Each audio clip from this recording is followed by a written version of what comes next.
जिंदगी इस तरह से लगने लगी, रंग उड़ जाए जो दीवारों से, अब छुपाने को अपना कुछ न रहा, जख्म दिखने लगे दरारों से। मैं क्या होता है, शायर बनता नहीं, शायर पैदा होता है। उस वक्त ये भी एहसास होता था मियाँ कि जब रात होती तो लगता था कि रात का तो बहाना है, और सुबह उठती है तो लगता है यार सूरज उगते ही मुझे डर लगता था। तो फिर आवारापन बंजारापन निकला यहाँ से। मैं उन लोगों को कभी नहीं भूलता हूँ दोस्त, चाहे किसी ने हौसला दिया, चाहे मुझे मॉरल सपोर्ट दिया हो, आज भी मेरी जिंदगी में और हमेशा रहेंगे। भीगे होंठ के बाद भीगे होंठ क्या उस गाना ने मेरे लिए दूसरे प्रोड्यूसरों के दरवाजे खोल दिए। मेरा गाना सीन लगना चाहिए कि आदमी खड़ा हो जाए, गाना बज रहा है कि वॉशरूम जाके आता हूँ। मेरे गाने में आदमी बैठा रहना चाहिए। जो सच है ना, वो आपके आर्ट में हो या आपकी जिंदगी में हो, देर से फिर आपको पे जरूर करता है। नहीं, मैंने कभी इम्प्रेस करने के लिए किसी को नहीं लिखा। मैं वही लिखता हूँ जो मैं महसूस करता हूँ। जुदा हो के भी तू मुझ में कहीं बाकी है। तो भट्ट साहब ने एक दिन बोला इस गाने को सुन के कि बाकी का इतना खूबसूरत इस्तेमाल आज तक के किसी गाने में मैंने नहीं सुना।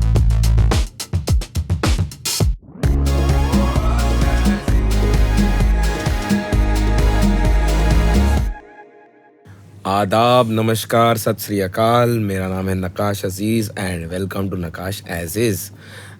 आज मेरे साथ में एक ऐसे इंसान बैठे हैं जो जिनके बारे में मैं सुनता था कि ये राजस्थान में ही रहते हैं और वहीं से वो ऑपरेट करते हैं और बहुत ही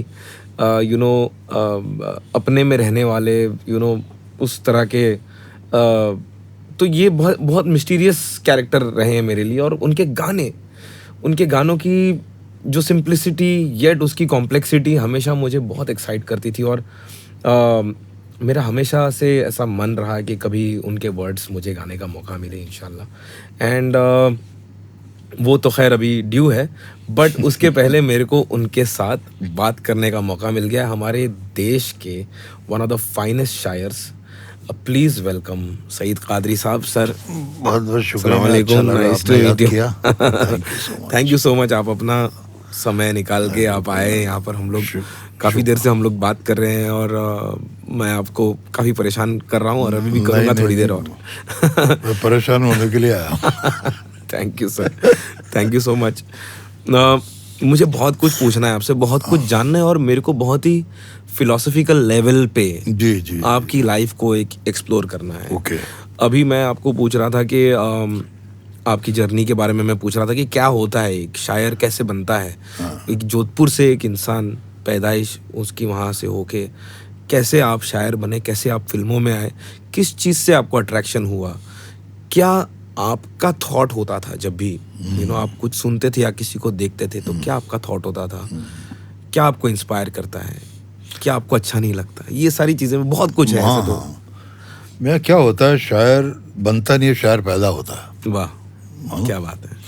और वो ऊपर वाला उसको तौफीक देता है, उसके सीने में एक ऐसा दिल डालता है जो हसास होता है।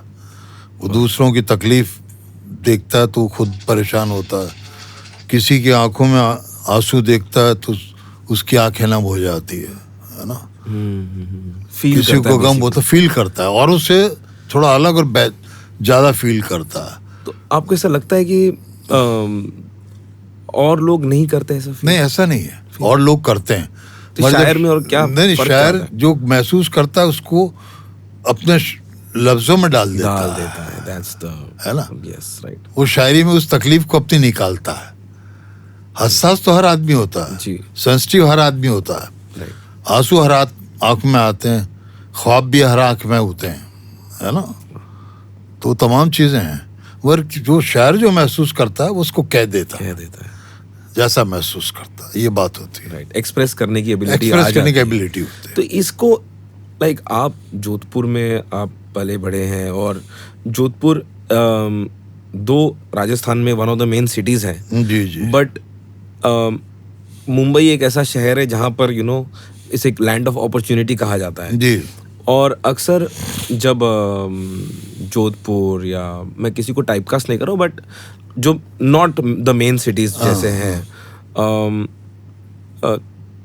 तो वहाँ से निकलना और अपना एक करियर परस्यू करना, ये ऑब्वियसली स्कूल कॉलेज में तो हम नहीं सोच रहे होते। जी, बिल्कुल। तो ये कैसे आपका ये डाइवर्जन हुआ या आपकी जर्नी कैसे? देखिए क्या है कि बहुत सारे छोटे शहरों से, बहुत से कस्बों से और बहुत से गांव से बहुत टैलेंटेड लोग रहते हैं, पैदा होते हैं जी क्या, जी। और वो दुनिया के सामने आते हैं, वहीं से आते हैं, है ना। राइट।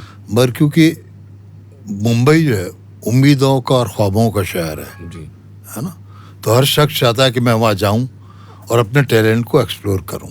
जी जो वो सोच रहा है, जो उसके जहन में, उसके दिल में जो वो बनना चाहता है ना, उसको यहाँ एक बेहतर अपॉर्चुनिटी मिलती है उस चीज़ के लिए। राइट।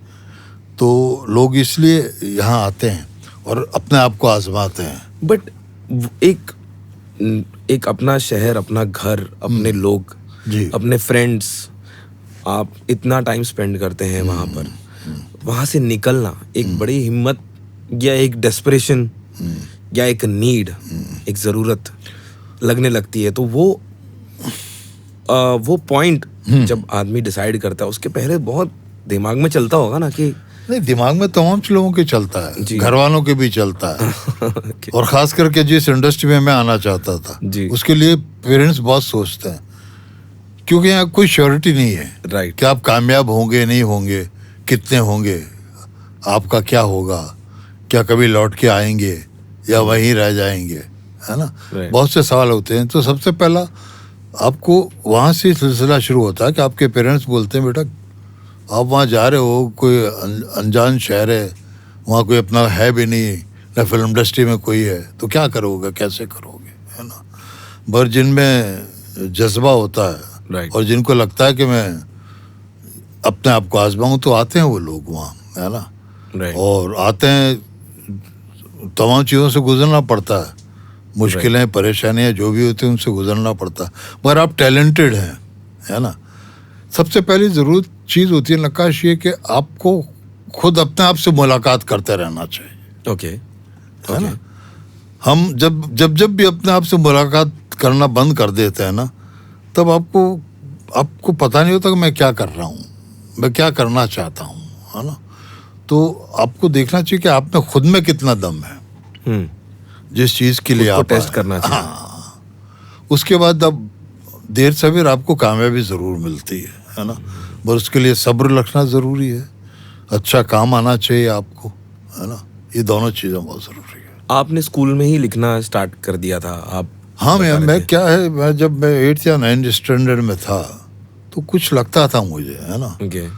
मैं किसी को रोता देखता तो मेरी आंखों में आंसू आ जाते थे, है ना।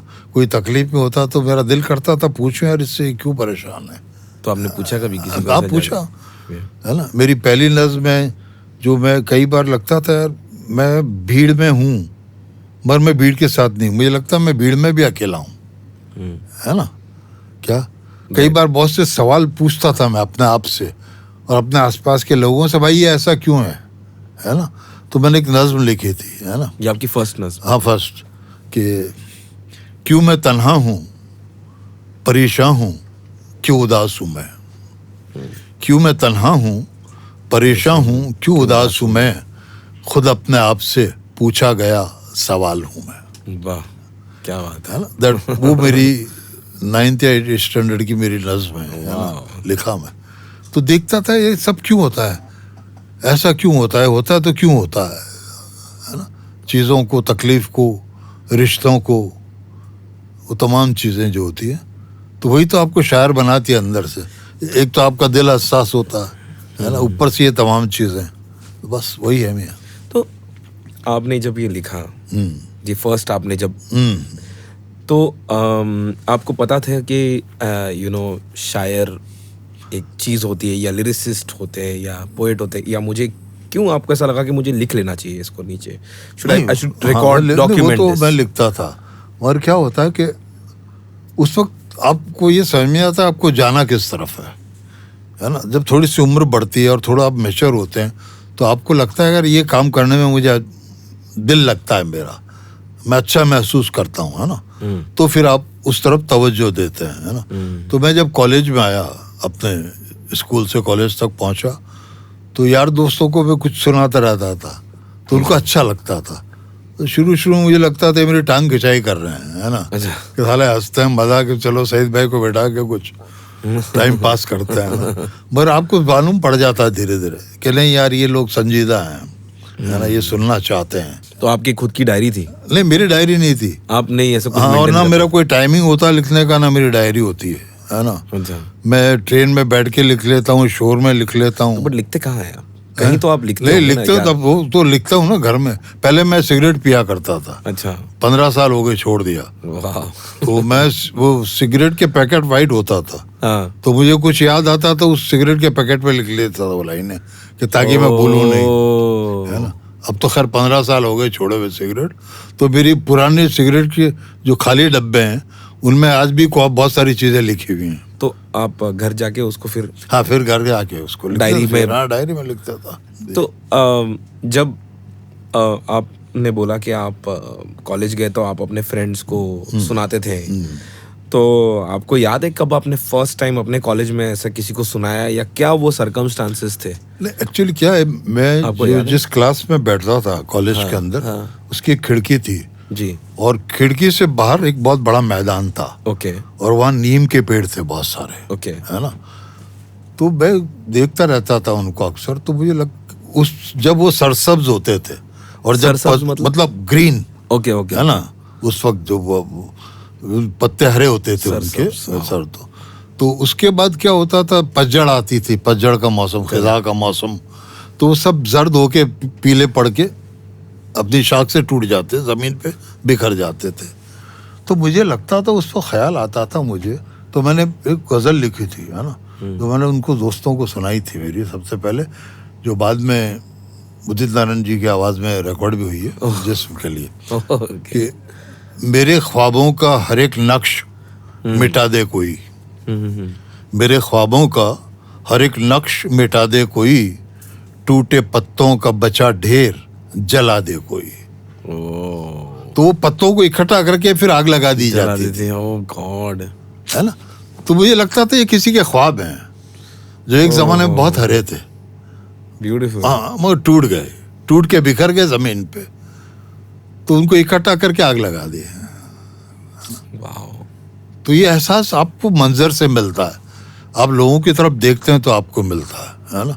आप जिंदगी को पढ़ना चाहिए, आपको लोगों को पढ़ना चाहिए, वो आपकी शायरी को और आपको ग्रो करते हैं। तो ये प्रोसेस रहता था। बट आप इतने मतलब जो आपने जो एनालॉजी जी। जो एक क्रिएट किया कि ख्वाब को आपने पतझड़ के पत्ते बिल्कुल। जो बना दिया, अभी ये आप बोल रहे हो कि गॉड गिफ्ट है, बट एक वोकैबुलरी भी होती है, तो वो कैसे आपने ग्रो कर किया आपका जो ये जो वर्ड ये भी उसकी जो देन आपने है। सर सब्ज। देखो, मैं तुमको एक चीज बताता हूँ, हर आदमी में एक एक्टर होता है, राइट। हर आदमी में एक सिंगर होता जी। है, हर आदमी में एक पेंटर होता है अच्छा। है ना। आपको अप्रिशिएट कौन से लोग करते हैं? वो लोग करते हैं जिनके अंदर ये होता है, मगर वो आपकी तरह एक्सप्रेस नहीं कर पाते हैं। आप कोई पेंटिंग देखते हो तो आप उसको अप्रिशिएट कब करते हैं? क्योंकि आपके अंदर का एक टूटा फूटा पेंटर है राइट है ना? राइट राइट आप नहीं कर पाए मगर उसने कर दिया। राइट। आपके अंदर एक टूटा फूटा शायर है जो सईद कादरी की पोइट्री को अप्रिशिएट करता, या किसी और शायर की, है ना। तो ये होता है। एक सिंगर होता है, जब हम बाथरूम सिंगर एक वर्ड क्यों यूज करते हैं, है ना। हर आदमी गाता है, राइट। कहा था सब। मैं भी गाता हूँ, मगर वो आपके अंदर होता है, तो आपको दाद वही देता है जिसके अंदर होता है ना? जैसे आपने भी दाद दी, आपके अंदर कहीं एक शायर है मगर आप सिंगर हो, है ना? तो ये शायर का होती- वायर है, टूटा हुआ है। तो ये सिलसिला चलता रहता है मेरा।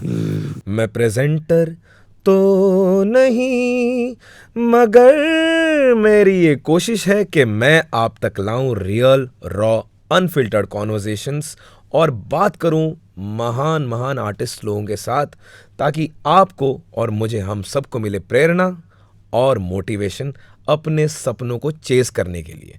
सो keep watching Nakash as is, like share and subscribe. है ना। नहीं बट क्योंकि एक हमेशा मैं जब भी जो लोग बहुत पढ़ते हैं और जो लिखते हैं, वो अक्सर ऐसी बातों को बोल जाते हैं जो एक्सप्लेन करना, जैसे आपने बोला कि थोड़ा सा मुश्किल हो जाए लोगों के लिए, और यही मतलब मैं समझता हूँ। बट इसके पीछे एक टेक्निकल एस्पेक्ट ये होता है कि आपको अपने वर्ड्स की जो, क्योंकि हर बार आप मैं तेरा दिल तू मेरी जान, रिदम वो उसमें यू नो, पर बट जैसे आपने आवारापन बंजारापन एक खला है सीने में, अब ये जो वर्ड है खला, ये सारी चीजें जो लाइक मुझे नहीं पता था इसका मतलब, मुझे इस गाने के बाद पता चली कि ओ वाह, बट कितना ब्यूटीफुल वर्ड है, और थैंक्स टू यू वो यूज हुआ, तो नो बहुत लोगों ने सीखा उसका मतलब।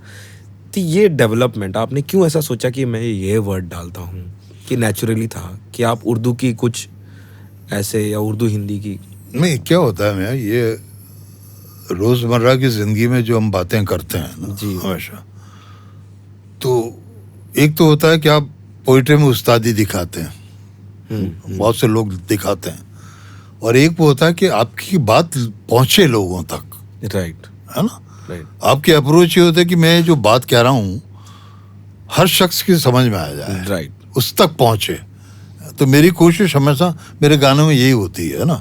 तब जिस गाने का आपने जिक्र किया ना, उस क्या कि मैं जब यहाँ से नाकाम होके लौटा था, राइट, है ना, मैंने 5-6 साल स्ट्रगल किया मुंबई आके। आप कॉलेज से? कॉलेज के बाद यहाँ, कॉलेज के बाद आप इमीडिएटली आ गए? क्योंकि कॉलेज में दोस्तों ने कहा सईद भाई आपको 1-2 साल देने चाहिए। अच्छा, ट्राई करना चाहिए। हाँ, ट्राई करना चाहिए, बाकी तो आप पढ़े लिखे हैं, बाद में तो कुछ भी काम क्या पढ़ाई कर रहे थे सर? मैं बीए की मैंने किया।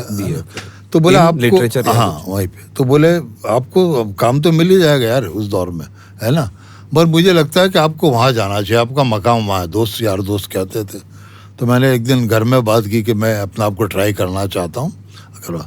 तो सबसे बड़ी बात है कि वालिद वालिदा ने मना नहीं किया, उन्होंने कहा देख ले 1-1.5 साल करके, है ना, कोशिश, अगर कुछ होता है तो ठीक है, तो वरना 2 वक्त की रोटी और 2 वक्त के कपड़े घर में हैं, कोई तकलीफ नहीं है, अल्लाह का दिया सब है। तो मैंने कहा चलिए, मैं आया यहाँ पे और नाकाम रहा भाई।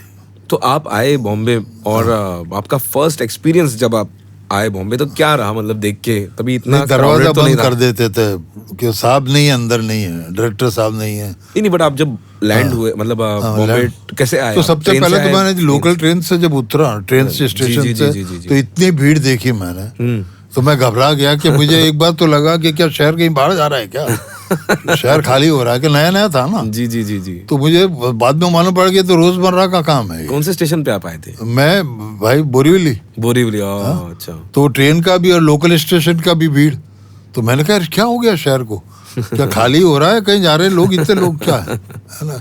फर्स्ट एक्सपीरियंस था मेरा। तो बाद में रहते रहते मालूम पड़ा मेरा कि नहीं यार, ये तो यहाँ की जिंदगी है, रोजमर्रा का काम है। तो आप जब आए थे तब आप अपना रहने वहने का जुगाड़ करके आए थे? नहीं, मेरे एक परिचित यहाँ थे, हमारे मोहल्ले में जो रहते थे, पहली बार आया था मैं, उनके ससुराल था यहाँ। अच्छा। तो मैं 3-4 दिन विले पार्ले में उनके साथ रहा। ओके। फिर उनके लड़के ने मुझे गेस्ट हाउस करवा दिया था। अच्छा। वहीं पे, तो फिर वहाँ रहना शुरू किया, फिर वहाँ से निकलना शुरू हुआ, चीज़ों को समझना। पहली बार तो मुझे यही पता नहीं था कि लोकल फास्ट भी होती है। तो एक बार मैं बैठ गया था चर्च गेट से, मुझे उतरना था अंधेरी, वो सीधी विरार फास्ट थी, मैं सीधा विरार पहुंच गया। तो आदमी ये भी सीखता है ना कि भैया ट्रेन कहाँ जाती है, कौन सी कहाँ जाती है। ये आई थिंक सबके साथ हुआ ही है कभी ना कभी। मेरे साथ भी हुआ, पहली बार मैं सीधा विरार पहुंच गया फास्ट ट्रेन से, फास्ट लोकल से। तो ये तो होता है, मैं धीरे धीरे मिजाज समझ में आता है ना शहर का। तो तभी आपको ऐसा, आपकी क्रिएटिविटी तब कैसे थी, उसकी तबीयत कैसी थी क्रिएटिविटी की, जब इतना आपने देखा ये केओस? वही सब काम आता है ना, पुरानी यादें, यार दोस्त, है ना, वो टूटे फूटे इश्क, वो तमाम चीजें काम आती हैं जो आपको शायर बनाती हैं। तो इस शहर से भी धीरे धीरे समझ में आया, है ना क्या। तो मेरे एक वो शेर भी है मेरा कि इसका किरदार है शहर के लिए, कि इसका किरदार है, किरदार बदल देता है। वाह, क्या बात है। इसका किरदार है, किरदार बदल देता है, अपनी शर्तों पे रखा करता है खुद में ये शहर। वाह, क्या बात है। अगर आप उन शर्तों को पूरा करते हैं इस शहर में तो आप इस शहर के काबिल हैं। वाह, अभी इन शर्तों के बारे में भी मतलब आपको बताना पड़ेगा कि आपके हिसाब से क्या है ये शर्त। नहीं, बहुत से हैं। पहले तो आपको गुजरना पड़ता है कि पता करना पड़ता है कौन कहाँ मिलता है, किसका ऑफिस कहाँ है, समझा आप। पहले आप ये पता कर लो, फिर वहाँ पहुँचो तो आपको एंट्री मिलती नहीं है ना। बाहर जो गेट पे खड़ा तो ही मना कर देता, भले साहब अंदर हो, राइट, है ना। तो बोले साहब नहीं है सर, साहब आप नहीं। पहले किसको मिलने गए थे? नहीं, देखिए मैं मिला तो उन जमाने में तमाम लोगों से था, उस वक्त के जो कामयाब लोग थे। उनका नाम क्या लेना, है ना। बट फिर भी एक आपको ऐसा मतलब लग रहा होगा ना कि अभी आप बॉम्बे आए हैं तो ऐसे ऐसे लोगों से ये मैंने नहीं, उस जमाने के लिस्ट जो बना भी के मकबूल लोग थे, जी, है ना, उन सब से मिला। उस जमाने के अच्छे मेरे डायरेक्टर, उस जमाने के प्रोड्यूसर, डायरेक्टर क्या। तो इत्तेफाक की बात है, मेरा पृथ्वी थिएटर आना जाना शुरू हुआ मेरा। अच्छा, जुहू में? जुहू में, है ना? जी। तो वहाँ एक प्रोड्यूसर डायरेक्टर थे, राइटर अरुण कौल साहब। अरुण कौल साहब। हाँ, अरुण साहब वो इस दुनिया में नहीं है, मगर वो उस ज़माने में मेरी उनसे मुलाकात हुई। पृथ्वी थिएटर वो भी आते थे, है ना। फिर उसके बाद वो जुहू में रहते थे, तो उन्होंने क्या तुम मिला कर यार। उनको मैंने शायरी मेरी सुनाई थी तो उनको बहुत पसंद आई थी। उन्होंने कहा तुम मुझसे मिलता रहा कर। उन्होंने अपने घर का एड्रेस दिया और मैं वहाँ अक्सर चला जाता था उनके यहाँ। तो बहुत प्यारे आदमी थे, है ना। और खाना वाना भी खिला देते थे कड़की के ज़माने में, है ना। तो लगता था कई बार इसलिए चले जाते थे कि खाना वाना भी मिल जाएगा, उनसे मुलाकात भी हो जाएगी। तो अच्छा रिश्ता बन गया था उनका।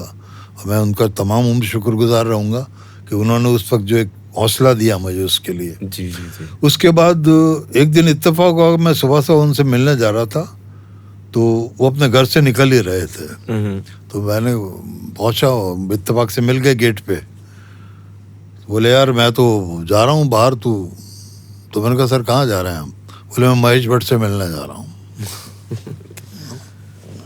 तो महेश भट्ट साहब का मैं बहुत बड़ा फैन था, क्योंकि उनके गाने भी कमाल के होते थे, फिल्म भी डिफरेंट थी उनकी मेकिंग। Right right right. तो मैं कहा ठीक है सर भाई, मैं तो कोशिश की, हिम्मत की। मैंने कहा सर मैं भी चल सकता हूँ क्या आपके साथ? तो बोले आ जा।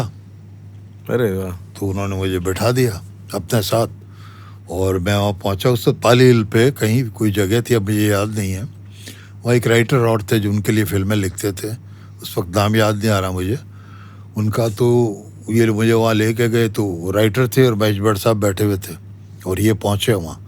वो भी उस किसी प्रोजेक्ट से जुड़ रहे थे, बाद में वो प्रोजेक्ट का क्या हुआ मुझे पता नहीं, आई डोंट नो।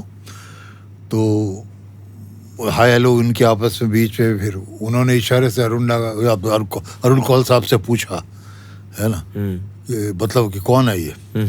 तो उन्होंने कहा ये सईद कादरी हैं, बहुत अच्छा लिखता है, अच्छा पोएट है और जोधपुर राजस्थान का रहता है। वो ना ठीक है, वो अंदर। तो मुझे बड़ा अजीब सा फील हुआ कि यार इन्होंने कोई तवज्जो नहीं, लिफ्ट ही नहीं दी मुझे, तो है ना। तो मैं बाहर एक बूढ़ा पड़ा था, उस पर बैठ गया चुपचाप। वो अंदर गए, जो भी डिस्कशन है, कांच था, कांच से दिख रहा था मुझे, कमरा कांच नुमा था।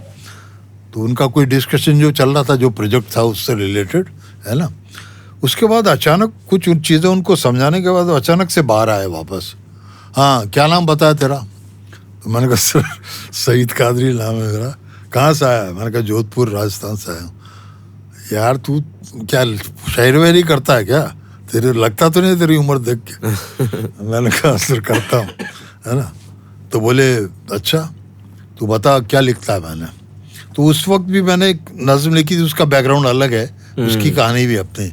वही जिंदगी इस तरह से लगने लगी, रंग उड़ जाए जो दीवारों से, अब छुपाने को अपना कुछ ना रहा, जख्म दिखने लगे दरारों से। वो एकदम से अपनी जगह से खड़े हो गए। अरे कौल साहब इधर लाओ यार, किसको लेके आ गए हो आप? बोले क्या हुआ सर? कौल साहब घबरा गए कि क्या हुआ है क्या? अरे यार मैंने ये तो लड़का आ गए, ये ऐसा इस तरह से कोई एक्सप्रेस करता क्या?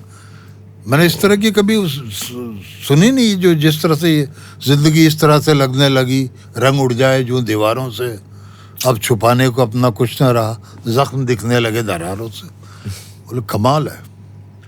तो बोले देख, जब बातचीत हुई उनके बाद जाने लगे तो मुझे बोला ये मेरे घर का एड्रेस है, तुम मुझसे मिलना आया कर, है ना, कभी ना कभी काम करेंगे तेरे साथ। तो बस वो क्या तिनके का सहारा मिल गया मुझे। तो मैं उनके आना जाना शुरू कर दिया, है ना।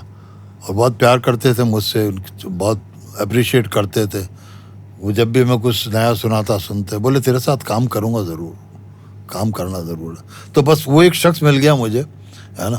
तो मुझे लगा कि अब उम्मीद बन गई कि हाँ कुछ हो जाएगा लाइफ। तो कौल साहब और भट्ट साहब, इन दोनों के अलावा फिर आपको कोई ऐसा नहीं, उसके बाद मैंने टाइम वेस्ट करना बंद कर दिया, जाना है अच्छा इधर उधर आपने मैंने कहा जो भी काम करना है इस शख्स के साथ ही करना है, और वो काम जब करूंगा तो बाहर भी आएगा, लोगों तक पहुंचेगा भी।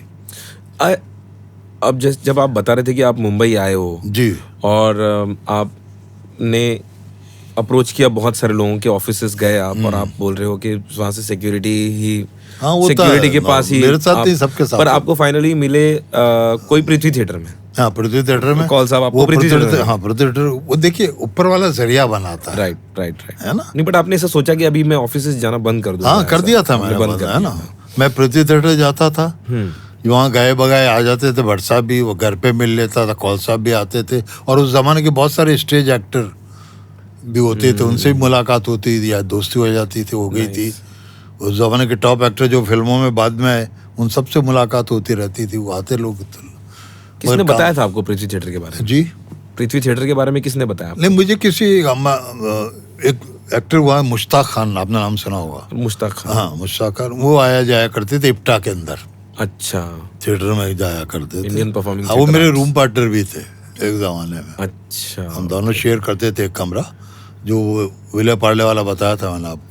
मुश्ताक खान जो कॉमेडी जो नहीं, हाँ कॉमेडी सीरियल सब करते हैं, सीरियल्स में भी, फिल्म में भी, काफी फिल्म है उनकी जी। तो इन्होंने आपको बोला कि हाँ, तो बस वहाँ से मुझे भी अच्छा लगने लगा, वहाँ का एम्बियंस, वहाँ जो अच्छे सब टॉप लेवल के लोग आते थे, इंटेलेक्चुअल किस्म के, थिएटर के आर्टिस्ट, राइटर, डायरेक्टर्स। तो इस दौरान आपको ऐसा लग रहा था कि यार अभी मैं चलो इन लोग से मिल रहा हूँ बट कुछ काम नहीं बाहर आ रहा है या कुछ ऐसा कुछ, तभी उस टाइम पे क्या था फील? देखिए धीरे धीरे आपका पेशेंस जवाब देने लगता है ना, है ना। फिर इत्तेफाक की बात ये हुई कि किसी फिल्म के लिए भट्ट साहब ने कहा यार ये तेरा गाना अच्छा है, मेरी सिचुएशन पे भी जाता है, मैं करता हूँ कुछ इसके लिए ना। तो मैंने कहा ठीक है, मैंने कहा चलो यार गाना जा रहा है, हो जाएगा क्या। तो जिस दिन गाना होना था उस वक्त भी मैं उनके साथ था, शूटिंग चल रही थी। वो अक्सर मुझे अपनी शूटिंग पे ही बुला लेते थे भट्ट साहब कि आ जा, तो मैं चला जाया करता था जिससे मिलना मिलाना के बाद। तो शाम तक मैं बैठा रहा उनके साथ, रात हो गई 11-12 बजे की। उन्होंने कहा था हो जाएगा ये गाना, कल करते हैं। तो वो गाना हुआ नहीं, तो मैंने भी पूछा नहीं, हिम्मत नहीं हुई मेरी। तो वो अपने घर जा रहे थे, मैं उस वक्त यहाँ रहता था, सात बंगला पे आ गया था रहने, और ये लोखंड वाला में रहते थे उस वक्त। तो उन्होंने मुझे छोड़ा, उन्होंने उतारा उनको, मैंने लोखंड वाले पे, तो टैक्सी वाले से बोला कि इसको सात बंगला तक छोड़ देना क्या। तो मैंने हिम्मत की, धीरे धीरे पूछा कि सर उस गाने का क्या हुआ। तो वो मुस्कुराए, मेरी पीठ थपथपाई, अरे तेरे बहुत काम करेंगे तेरे साथ, बहुत गाने करेंगे, भूल जा, है ना। हो गया जो भी होना हो गया, कोई बात नहीं, है ना। तो मैं समझ गया कि वजह जो भी रही मुझे पता नहीं, आज तक पता नहीं है, वो गाना हुआ नहीं, पर उन्होंने मुझे उम्मीद दी। फिर तो मैं आ गया वापस, लौट के अपने घर पे आ गया, वो टैक्सी वाले ने छोड़ दिया मुझे। तो उस वक्त मैं रात को 2:30-3 बज गए थे जब मैं अपने ठिकाने पहुंचा उस वक्त। तो मैं क्या था, सिगरेट पीता था मैं उस वक्त। तो आधा घंटे तक तो बाहर ही बालकनी पे ही खड़ा रहा मैं, और 2-3 सिगरेट फूंक दी मैंने। फिर मुझे जेब में 300-350 रुपए थे, तो मैंने कहा यार चलो वापस चलते हैं। अब उम्मीद खत्म हो गई थी उस वक्त, टूट गई थी। इवन आफ्टर उन्होंने बोला कि अपने को बहुत नहीं, वो बोले उन्होंने ये नहीं करेंगे, है ना, वो तो कर ही रहे थे ना, और बाद में किया ही उन्होंने, राइट। मगर क्या हुआ कि और मेरी हिम्मत टूट गई। तो मैंने कहा चलो अब, तो वो जो 3-4 धुले हुए कपड़े थे प्रेस किए, उसको अटैची में डाले, है ना, बिस्तर भी वहीं छोड़ दिया, और जो सूखने के लिए कपड़े थे वो भी लटकते रहे। अच्छा। मैंने बैग उठाया, और सुबह बेस्ट की बस होती है अंधेरी के लिए, अर्ली इन द मॉर्निंग 5 बजे। तो मैं अंधेरी पहुंच गया, वहाँ से सीधा बॉम्बे सेंट्रल। और उस वक्त 100-125 रुपये की टिकट आती थी अहमदाबाद की, वो बेंच होती थी लकड़ी वाली सीटें, और मैंने ये कैलकुलेट किया कि इतने में यहाँ पहुँच जाऊँगा, वहाँ से अहमदाबाद से इतने में टिकट हो जाएगा, और रास्ते में कुछ खा पी लेंगे, सिगरेट भी पी लेंगे, पहुँचेंगे जब तक 350 खत्म हो जाएंगे। ओ, तो एकदम मतलब तो निकल लिया मैं, और ये सोच के निकला कि कभी लौटूंगा नहीं, है ना। फिर वहाँ जाके LIC एजेंट बन गया। ये दास्ता मुख्तसर। वाओ। ये अभी कितने टाइम थे आप बॉम्बे जब ये सब हो रहा था? 25 साल हो गए। नहीं, जब आप आए थे फर्स्ट टाइम वो तो हो गया कितने मेरे 85-86 की बात है। मैं क्यों पूछ रहा हूँ मालूम? मतलब मेरा प्राइमरी रीजन, ऐसे बहुत लाइक हम लोग एक ऐसी इंडस्ट्री में है जिसका कोई गाइड नहीं है, जिसका कोई प्रोसेस ही नहीं है, बट सबका अपना अपना एक प्रोसेस रहा है। तो जैसे अक्सर मुझे अल्हम्दुलिल्लाह जब से कुछ गाने मेरे भी आए हैं तो लोग रीच आउट करते हैं, और लोगों को अभी ऐसे बहुत सारे लोग रीच आउट करते हैं, बट कुछ लोगों के साथ आपका बैठ जाता है, कुछ कनेक्ट हो जाता है, कुछ लोगों के साथ नहीं हो पाता है, बट आपको हेल्प तो सबको करना है।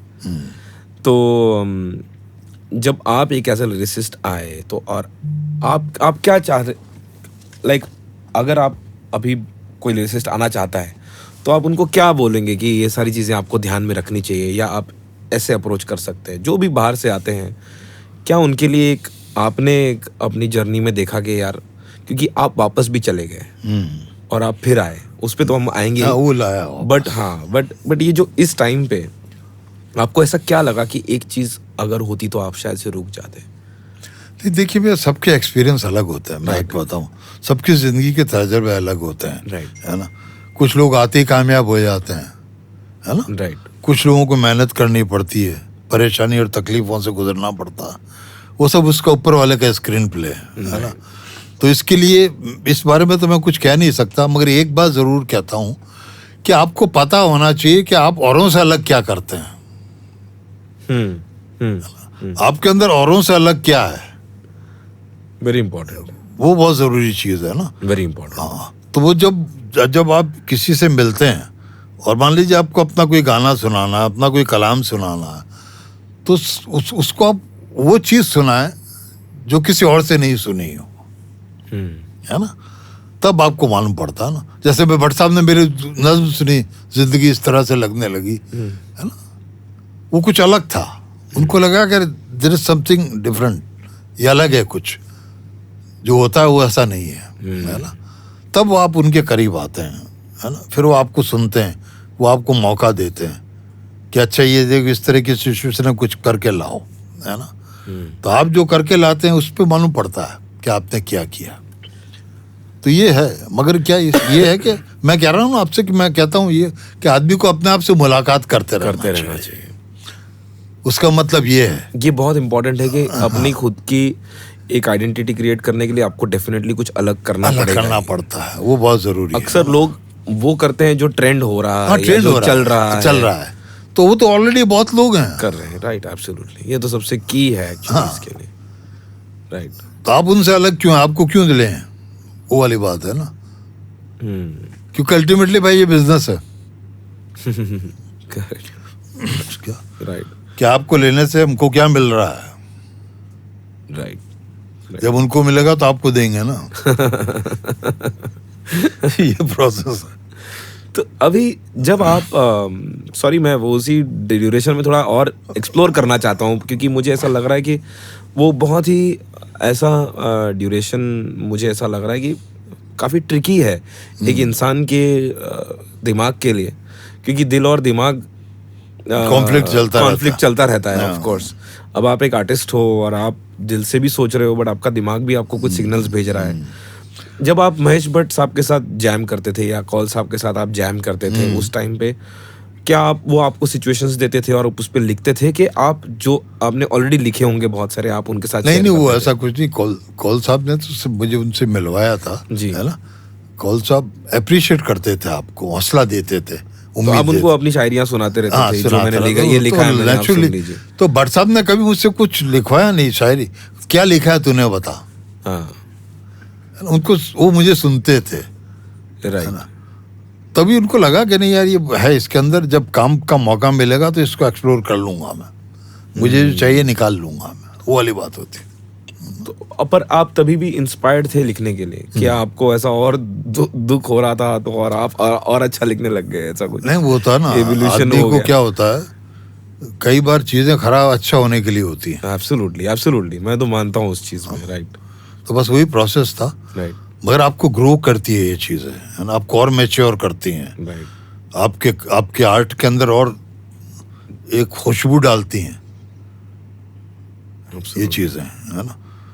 इसलिए तो बनता है ना आदमी, जब आपको जिंदगी को करीब से देख लेते हैं, जिंदगी को समझ लेते हैं, उसका सारा तिलिस्म आपकी समझ में आ जाता है ना, कि क्या है लाइफ, है ना। तो फिर आपको वो तकलीफें भी कम होने लगती हैं और खुशी भी आपको पागल नहीं करती है, आप बैलेंस हो जाते हैं जिंदगी के अंदर, सब्जेक्टिव हो जाते हो। हाँ बिल्कुल, देखने कि ठीक है, पार्ट ऑफ द गेम है। बट क्या आपको ऐसा लगता है कि सब्जेक्टिव होने से इंसान थोड़ा अनइमोशनल हो जाता है? देखिए अब क्या जैसे प्यार, नहीं, अभी आप प्यार कर लिए तो आपका प्यार नहीं सक्सेस हुआ, हाँ। फॉर एग्जांपल, तो एक दिल टूट जाता है तो प्यार से भरोसा उठ जाता है। नहीं, क्या होता जब है, तक आप वो जो दिल टूटा हुआ है ना, जी, उसके लिए आपको जिससे प्यार किया था उसका शुक्रिया अदा किया कि उसने आपका दिल तोड़ा। वो दिल टूटा तो आपने और कुछ लिखा ना, Right. खूबसूरत, है ना, कि मेरा एक शेर है इसके ऊपर कि इरशाद। बर्बाद करके मुझको वो आबाद कर गए, वाह।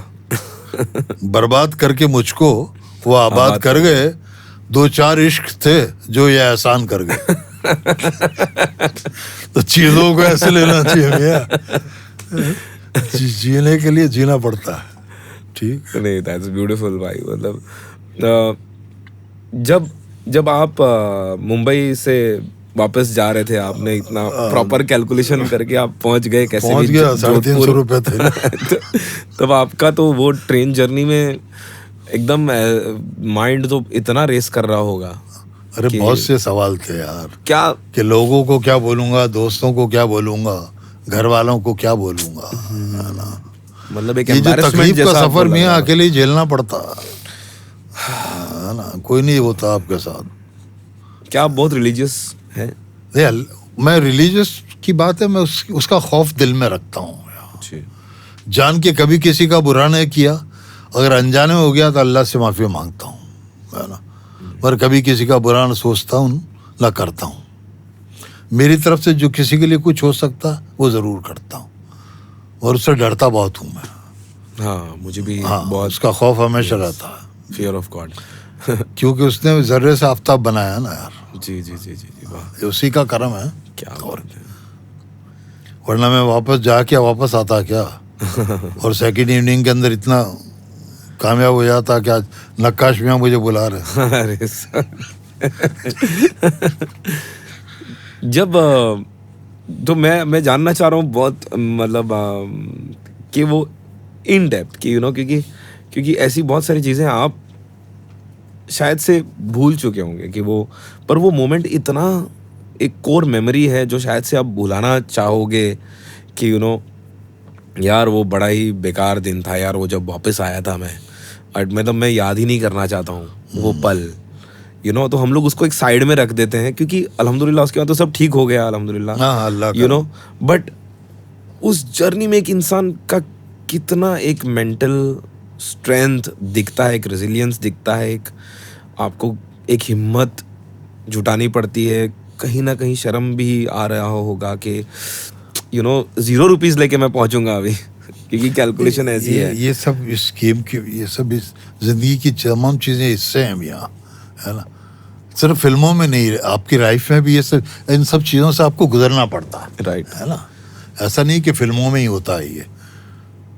मेरे पर्सपेक्टिव से थोड़ा एक्सट्रीम है ये, हाँ, इसलिए मैं, क्योंकि मैं नहीं, imagine एक्सट्रीम नहीं तो कर- है, हाँ, और जो आदमी आर्टिस्ट होता है उसके लिए तो और भी ज्यादा Right, एक्सट्रीम हो exactly, जाता है, exactly. कोई भी चीज होती है ना। क्योंकि आप अपने आर्ट से दूर चले जा रहे हो, कहीं ना कहीं आपने वो भी सोच लिया कि मैं अभी शायद से नहीं लिखूंगा, या मगर आप शिकवा करोगे किससे भैया, आप अपनी मर्जी से आए यहाँ, जी जी, है ना, आप अपनी मर्जी से आए, लोगों ने जो आपको हौसला देना था, उम्मीद देनी थी, दी, आपके सपोर्ट में भी खड़े हो गए कुछ लोग, है ना, जी, मगर आप कुछ नहीं हासिल कर पाए तो वो क्या करेंगे, राइट, है ना, क्योंकि आपने खुद ये रास्ता चुना था, तो इस रास्ते की जो भी दुश्वारियां हैं उनसे तो आपको गुजरना पड़ेगा, है ना। तो जो भी शिकायत हो आपको अपने आप से होनी चाहिए, खुद से होनी चाहिए, है ना। घर वालों को क्यों परेशान करें, जमाने को क्यों परेशान। तो जब आप पहुंचे घर पे तब क्या बोला घर वाले? नहीं कुछ नहीं, कुछ 10-15 दिन बाद ईद थी, अच्छा। तो उसने मुझे बचा लिया। अच्छा। घर वालों ने सोचा कि चलो ईद के लिए आया होगा। Okay. फिर धीरे धीरे समझ में तो आता है घर वालों को क्या हो गया। तो आपने जाके एकदम ऐसे बोला कि नहीं सब नहीं बढ़िया मैं कुछ था, नहीं, ऐसा बस सब ठीक है, बढ़िया है, क्या हाल है, क्या चल रहा है, चल रहा है, यहाँ चल रही है, वहाँ चल रही है ना। कुछ बताना तो पड़ता है ना आपको। राइट। फिर 10-15 दिन निकल गए, ईद बीत गुजर, तो लोगों को समझ में आता है ना कि भैया वापस क्यों नहीं जा रहा है। फ्रेंड्स वगैरह भी पूछते होंगे, सवाल तो बहुत पूछते होंगे भाई। शुरू में तो क्या हुआ, ऐसा होता था कि नया जो गया तो 1-2 बार तो यार दोस्त मिलते हैं, वो सब काम काज कर रहे थे, है ना। फिर मुझे खुद को शर्म आने लगी कि यार ये सोचेंगे यार दूसरे दिन आ जाता है ये, इसके पास कोई काम काज तो नहीं है। गॉड। तो जाना छोड़ दिया, मिलना छोड़ दिया उनसे भी, है ना। बर क्या आदत थी, रोज सुबह फ्रेश होके नहा धो के शेव वेव करके, तो देखता था यार कि सब छोटे भाई भी काम पे जा रहे हैं, सिस्टर थी वो भी काम पे जा रही हैं, है ना। और हम बैठे निकट्टे के बिल्कुल घर के अंदर चुपचाप, कोई काम ही नहीं है, निकलने के लिए कोई जगह ही नहीं है। फिर भी बेवजह निकल जाते, कभी लाइब्रेरी में जाके बैठ जाते, कभी किसी रेस्टोरेंट पे चुपचाप बैठ के चाय पीते रहते और सिगरेट फूकते रहते अकेले। क्या कई बार ऐसे ही पैदल चल रहे हैं तो चले जा रहे हैं, है ना। तो आवारापन बंजारापन ऐसे ही थोड़ी होता है ना। लगता था यार क्या है,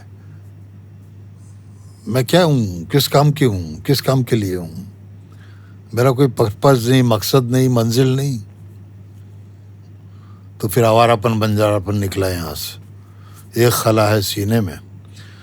उस वक्त ये भी एहसास होता था मियाँ कि जब रात होती तो ये लगता था कि रात का तो बहाना है कि सब लोग घर में रहते हैं, सो जाते हैं, है ना। और सुबह उठती है तो लगता है कि यार सूरज उगते ही मुझे डर लगता था, मतलब महसूस करता था, है ना। इस धरती पर जिस पल सूरज रोज सवेरे उगता है, अपने लिए तो ठीक उसी पल रोज ढला है सीने में, है ना।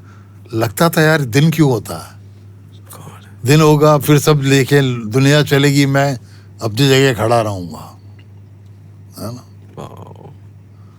तो ये चीजें हैं, होती है जिंदगी का हिस्सा। तब आवारापन लिखा जाता है, तब आ रहा था, है ना।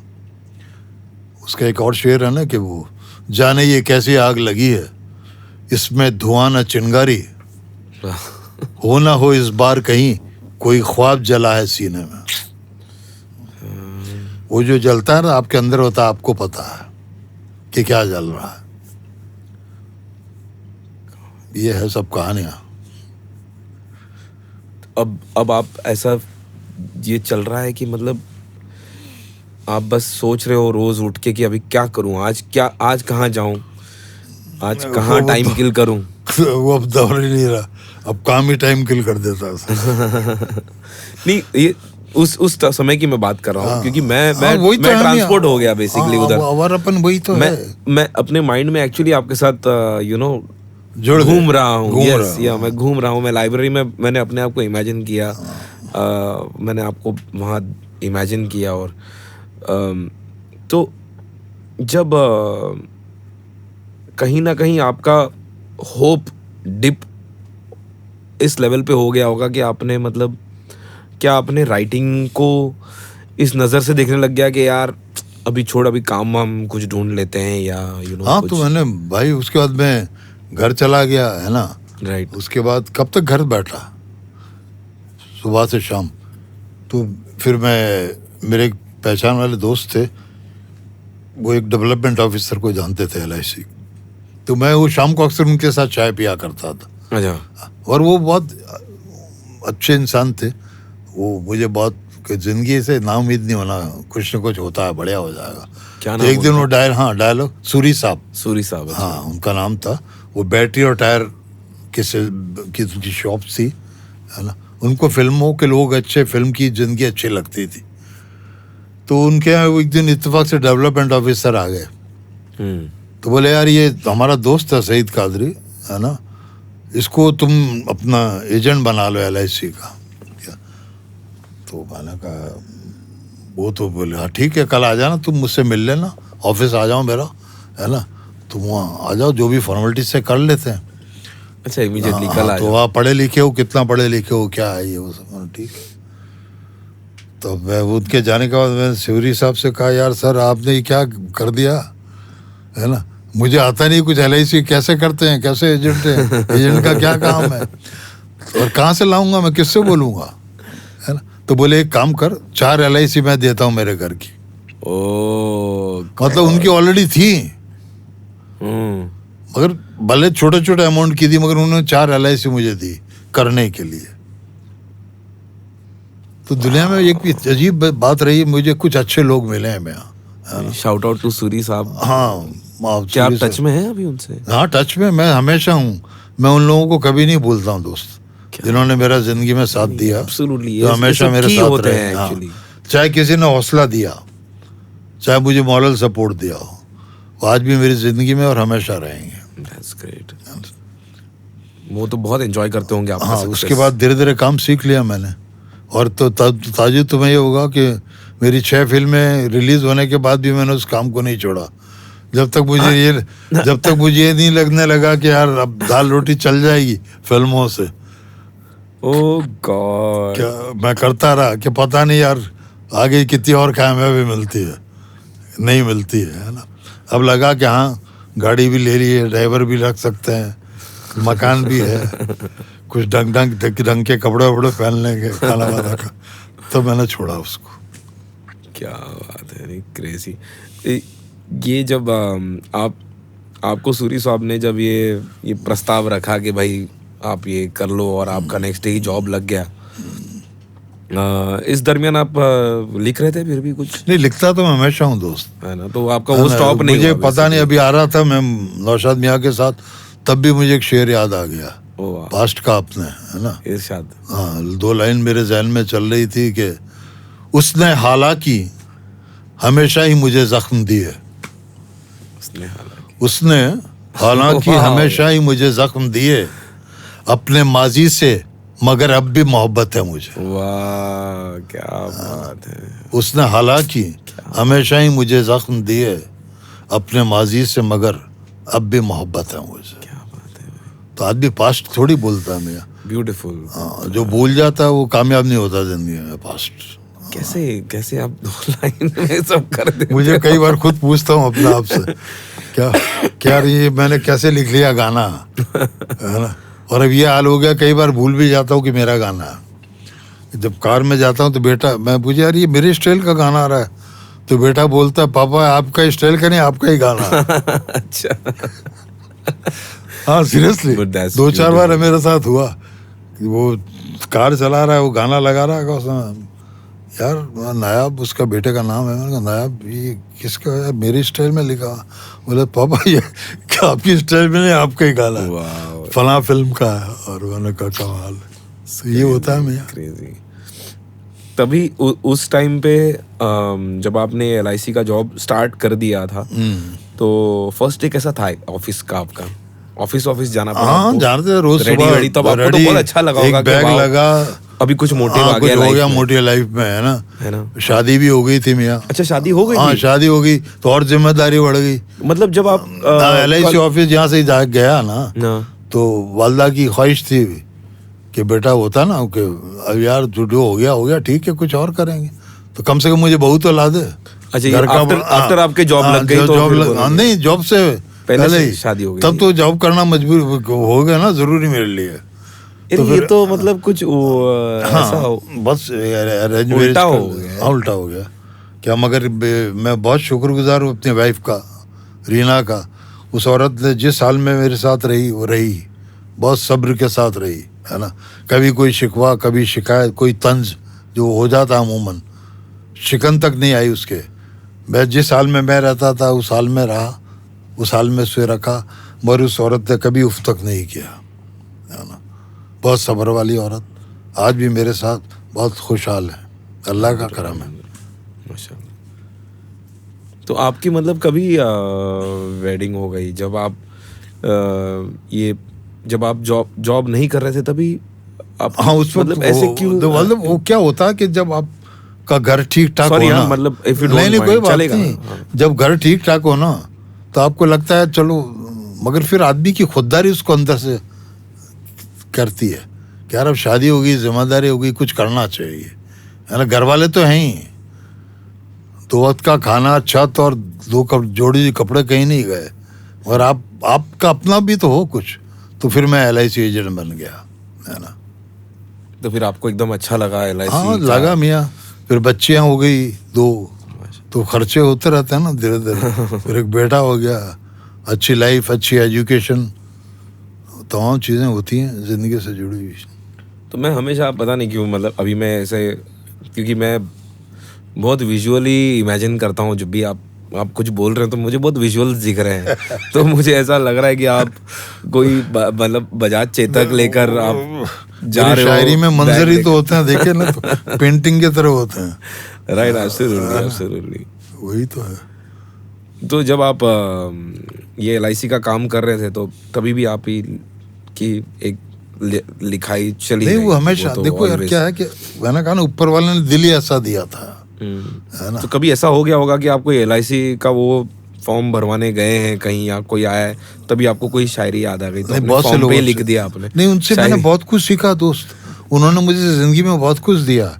मेरे क्लाइंट होते थे, आपको पता, स्कूटर मैकेनिक, ठेले पे सब्जी बेचने वाला, है ना।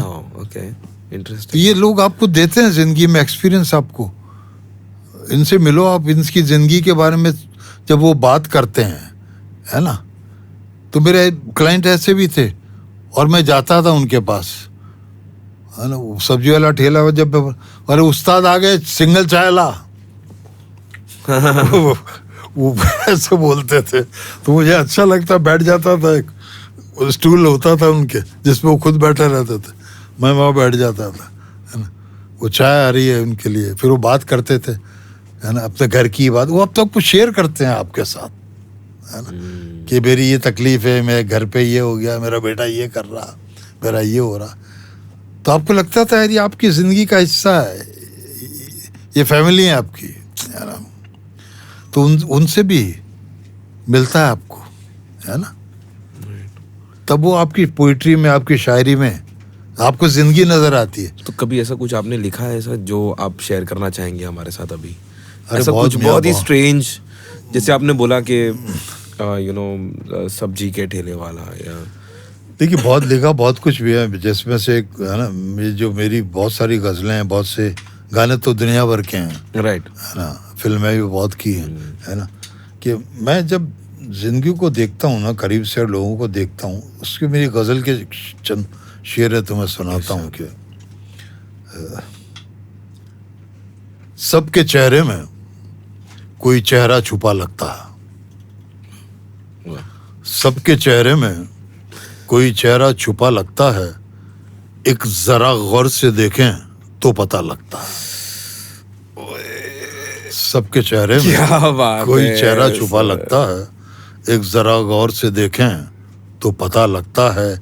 और दोस्त वो अपने बदलता है लिबासों की तरह, दोस्त वो अपने बदलता है लिबासों की तरह, उसने जीने का हुनर सीखा हुआ लगता है।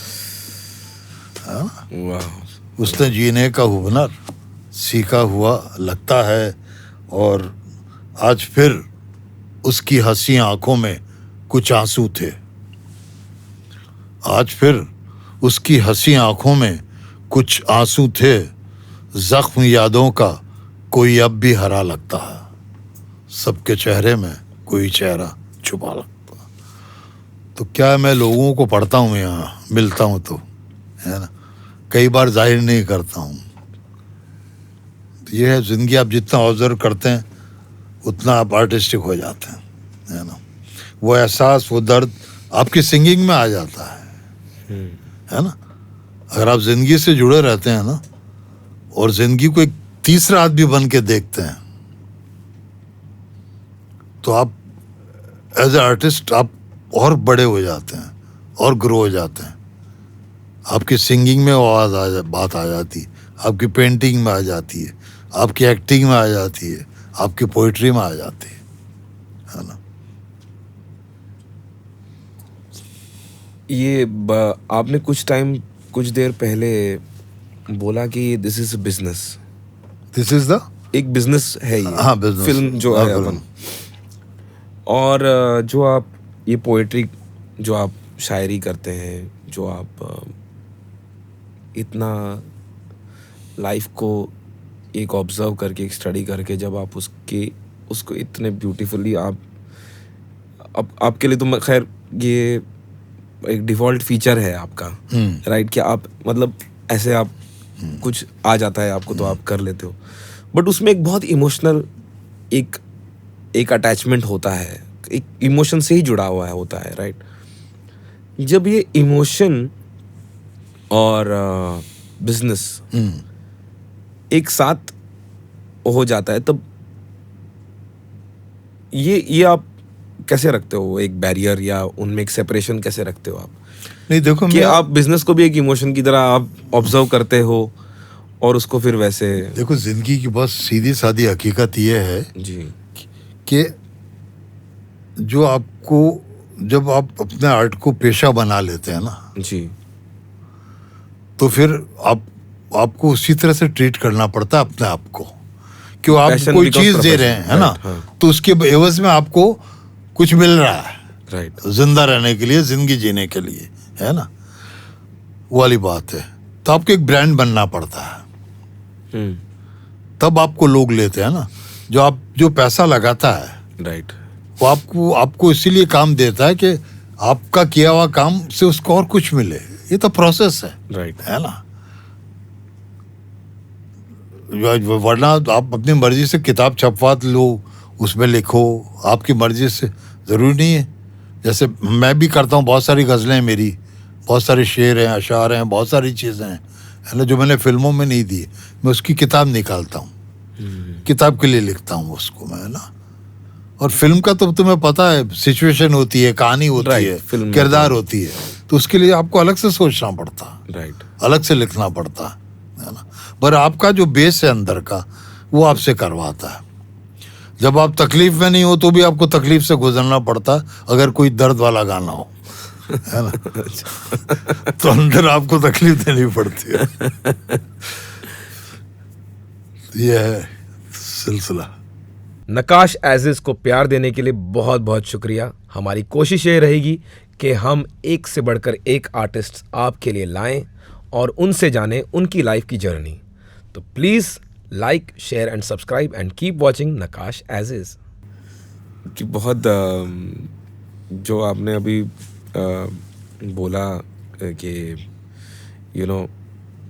एक एक्सपीरियंस होता है जब हम ध्यान से देखते हैं एक इंसान को, तब हमें पता चलता है कि आप जब आपका ये रिटर्न कैसे हुआ इनटू राइटिंग कमर्शियली। आपने मुझे कुछ देर पहले जब हम लोग मिल रहे थे तभी आपने बताया था कि महेश भट्ट साहब से आपका रिकनेक्ट कैसे हुआ, और उसमें क्या हुआ, मैं भट्ट साहब हमेशा मुझे याद करते थे, जब मैं मिला, जब बताया ना किस्सा जी जी जी जी, वो फिर से उनका अपना बैनर बन गया था, राइट। पहले वो डायरेक्ट किया करते थे बड़े बड़े प्रोजेक्ट, हाँ, बाद में जब उनका बैनर बन गया तो उसके लिए काम करते थे, तो वो खुद विशेष मुझसे फिल्म्स। विशेष फिल्म्स। तो अभी आप एज अ इंश्योरेंस एजेंट आप टीवी वगैरह तो आई एम श्योर आप देखते होंगे, रात में घर पे आने के बाद, खाने वाने के टाइम पे, तब आप देखते होंगे फिल्म्स आ रही है तो महेश भट्ट की कोई गाना चल रहा है ऐसा। अरे दिन भर बहुत गाने बजते रहते हैं मेरे, आशिकी वगैरह। मुझे लोग बताते हैं कि सईद भाई बहुत सारे गाने आपके बजते रहते हैं। नहीं, ये मैं उस टाइम की बात कर रहा हूँ जब आप इंश्योरेंस एजेंट थे, तब आप ऑब्वियसली ऑफिस से घर आते, तब एक कभी ऐसा देख के आपको ऐसा लगता था कि यार मैं ये दुनिया छोड़ आया, नेवर टू रिटर्न, राइट? आप तो ऐसे ही सोचते होंगे कि क्या सोचते थे आप?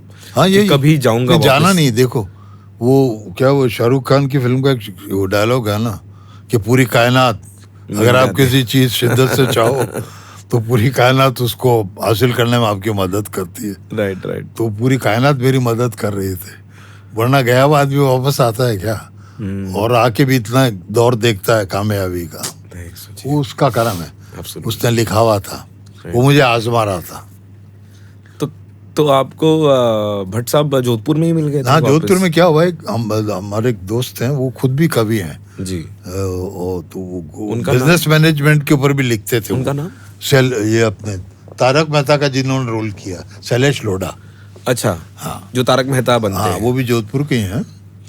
तो उनकी किताब के लिखी थी, बिजनेस क्रू जैसे होते हैं ना, उस तरह कुछ थॉट वही था उनका किताब का, business management something like that.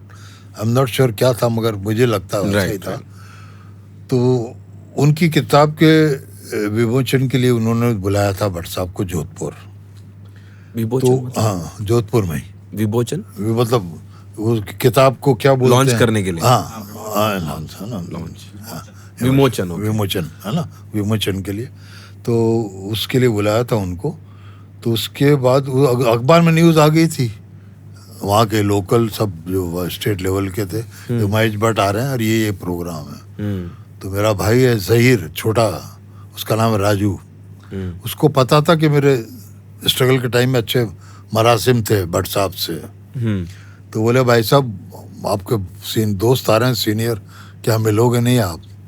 तो मैंने मना कर दिया। मैंने कहा यार नहीं, मुझे नहीं मिलना भाई। हेजिटेशन हो गई? हेजिटेशन में मैंने कहा यार वो भट्ट साहब बहुत और भी बड़े हो गए हैं, और उनकी जिंदगी में मेरे जैसे सईद कादरी कितने आते होंगे रोजमर्रा। यस। तो बोले क्या करूँगा यार, अगर मुझे पहचाना नहीं तो यहाँ और तकलीफ होगी, है ना, क्योंकि उनके साथ अच्छी यादें हैं मेरी। एक बैरबान जैसा दोस्त होता है, उसकी यादें हैं, मैं उसको डिस्ट्रॉय नहीं करना चाहता, तो उसको मना कर दिया। अगले दिन जिस दिन प्रोग्राम था, भाई फिर आ गया, भाई साहब क्या इरादा, चलें? तो वो स्कूटर था उसके पास। तो मैंने कहा यार जिंदगी में खुद अपने लिए तो कई बार जलील हुए, इस बार भाई के लिए हो जाता है। तो इसको तो तसल्ली हो जाएगी कि भाई साहब क्यों नहीं जाना चाहते थे, है ना। तो वो जो शहर के 5 सितारा होटल में ठहरे हुए थे वो, तो बिल्कुल फिल्म के सीन की तरह मैंने लॉबी में एंट्री ली भाई के साथ, और वो सीढ़ियों से उतर रहे थे भट्ट साहब। तो एक बार उनकी नज़र मेरी तरफ गई, वहीं ठिठक के रुक गए सीढ़ी पे ही, और उसके बाद रफ्तार से भागते हुए आए मेरे पास, और मुझे कुछ नहीं कह रहा पड़ा, मुझे गले लगा दिया। अरे तू कहाँ था यार, तू कहाँ चला गया, तू पलट के देखा ही नहीं, तूने मुझे फ़ोन नहीं किया है क्या, तेरे पास मेरा लैंडलाइन भी नहीं था क्या? मैंने कहा कुछ नहीं, मैं चुपचाप सुनता रहा उनसे जो भी कह रहे थे, है ना। तो उसके बाद फिर बोले क्या चल नहीं मेरे साथ चल अंदर। क्या राजू भाई से बोले तू एक काम कर, तू अब इसको भूल जा, तू चला जा, तेरे काम भी जो भी हो, ये मेरे साथ है दिन भर। अच्छा, अब ये प्रोग्राम भी मेरे साथ देखेगा। तो राजू भाई निकल हाँ, राजू भाई तो खुश था ना, भाई को होता है ना, भाई तो खुश ही होता है। ऑफ कोर्स उसको भी जाना था अपने काम से। अच्छा, फिर शाम को वापस आ गया था वो। तो बस ले गए मुझे अब कमरे में, फिर बता यार क्या कर रहा है। मैंने कहा सर LIC एजेंट बन गया हूँ। तो पहले तो ऐसे बोले कुछ लिखना पड़ना है। मैंने कहा सर वो तो मेरी मिट्टी में है, क्या करूँगा, वो तो चलता रहता है ना। तो फिर उन्होंने अपनी कहानी सुनाई, जिस्म की 1 लाइन। यार एक जिस्म फिल्म की एक फिल्म बना रहा हूँ। तो फौरन मुझे याद है ये तो किरदार वही है जो मेरा उसमें है। तो मैंने कहा भाई, तो बोले मुझे लिख फॉरवर्ड। तो मैंने होटल के कागज़ पे और पेंसिल से वो लिख के दे दिया। उन्होंने फ़ौरन पूजा को फ़ोन किया, पूजा भट्ट को, कि देखो मुझे मेरा एक दोस्त मिल गया, मेरा यंग या जवान दोस्त एक ज़माने में होता था, और मुझे लग रहा है कुदरत ने मुझे इसके लिए भेजा आज जोधपुर। ये रियल उनके वर्ड्स थे कि मुझे लगता है ऊपर वाले ने शहीद से मिलने के लिए भेजा मुझे, है ना। तो मैंने वो शेर सुना है उनको, तो पूजा भी खुश हो गई, क्योंकि उनका जो करैक्टर था फिल्म का और फिर आपने देखा होगा फिल्म स्टार्ट होती है वहाँ से और जब ख़त्म होती है वहाँ तक बजता है, वो थीम सॉन्ग बन गया था।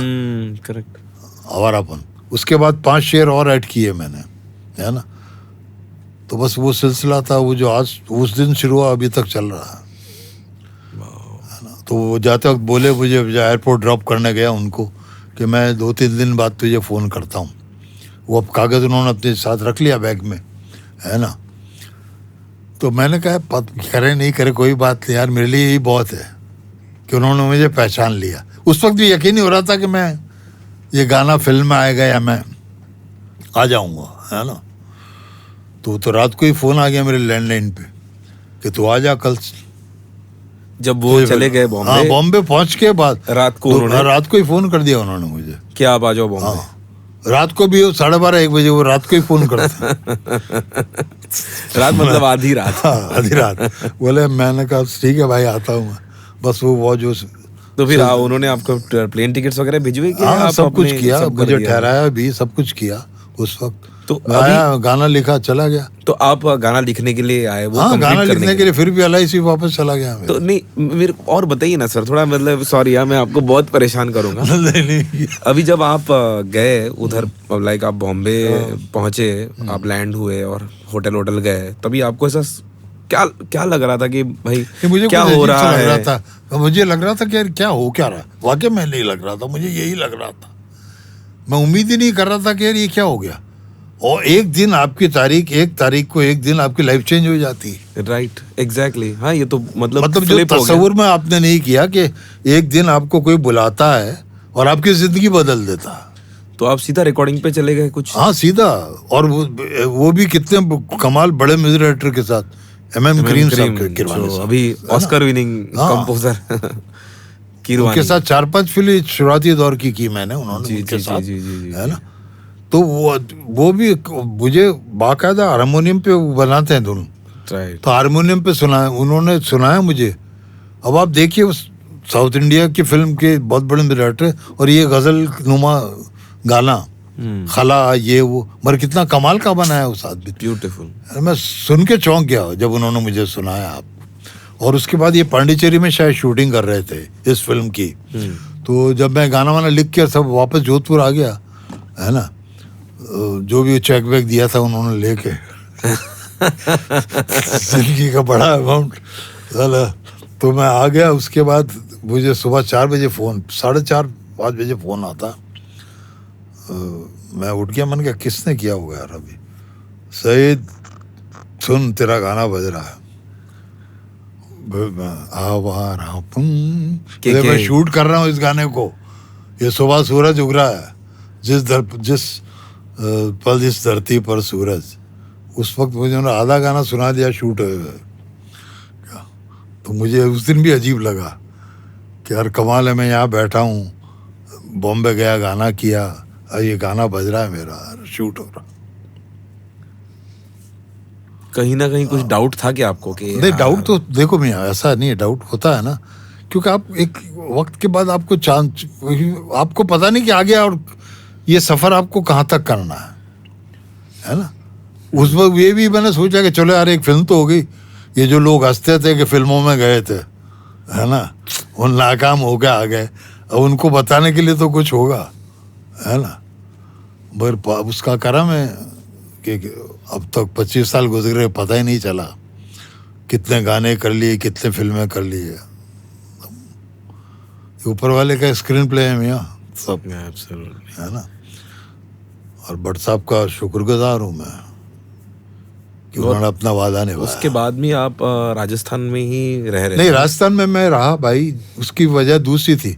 अब तो मुझे यहाँ आए हुए 2018 में रेगुलर यहीं हूँ मैं। 2018 उसकी वजह थी मेरी बच्चों की एजुकेशन। यहाँ इंटरनेशनल कोर्स चलता है जी, और वहाँ CBSE का चलता है, तो मैं उनको लाता तो उनकी सब सिस्टम गड़बड़ हो जाता है एजुकेशन का। जब उन्होंने सब कंप्लीट कर लिया उसके बाद मैं शिफ्ट हो गया। उसकी वजह ये थी। बट आप बहुत टाइम तक हाँ, मैं उधर ही रहते थे 15 ना? दिन यहाँ रहता था, 15 दिन घर चला जाता था। अच्छा। हाँ, ये सिलसिला रहता था मेरा। मैं इतना आता जाता था कि जिस ट्रेन से आता था उसका स्टाफ मुझे जानने लग गया। अच्छा।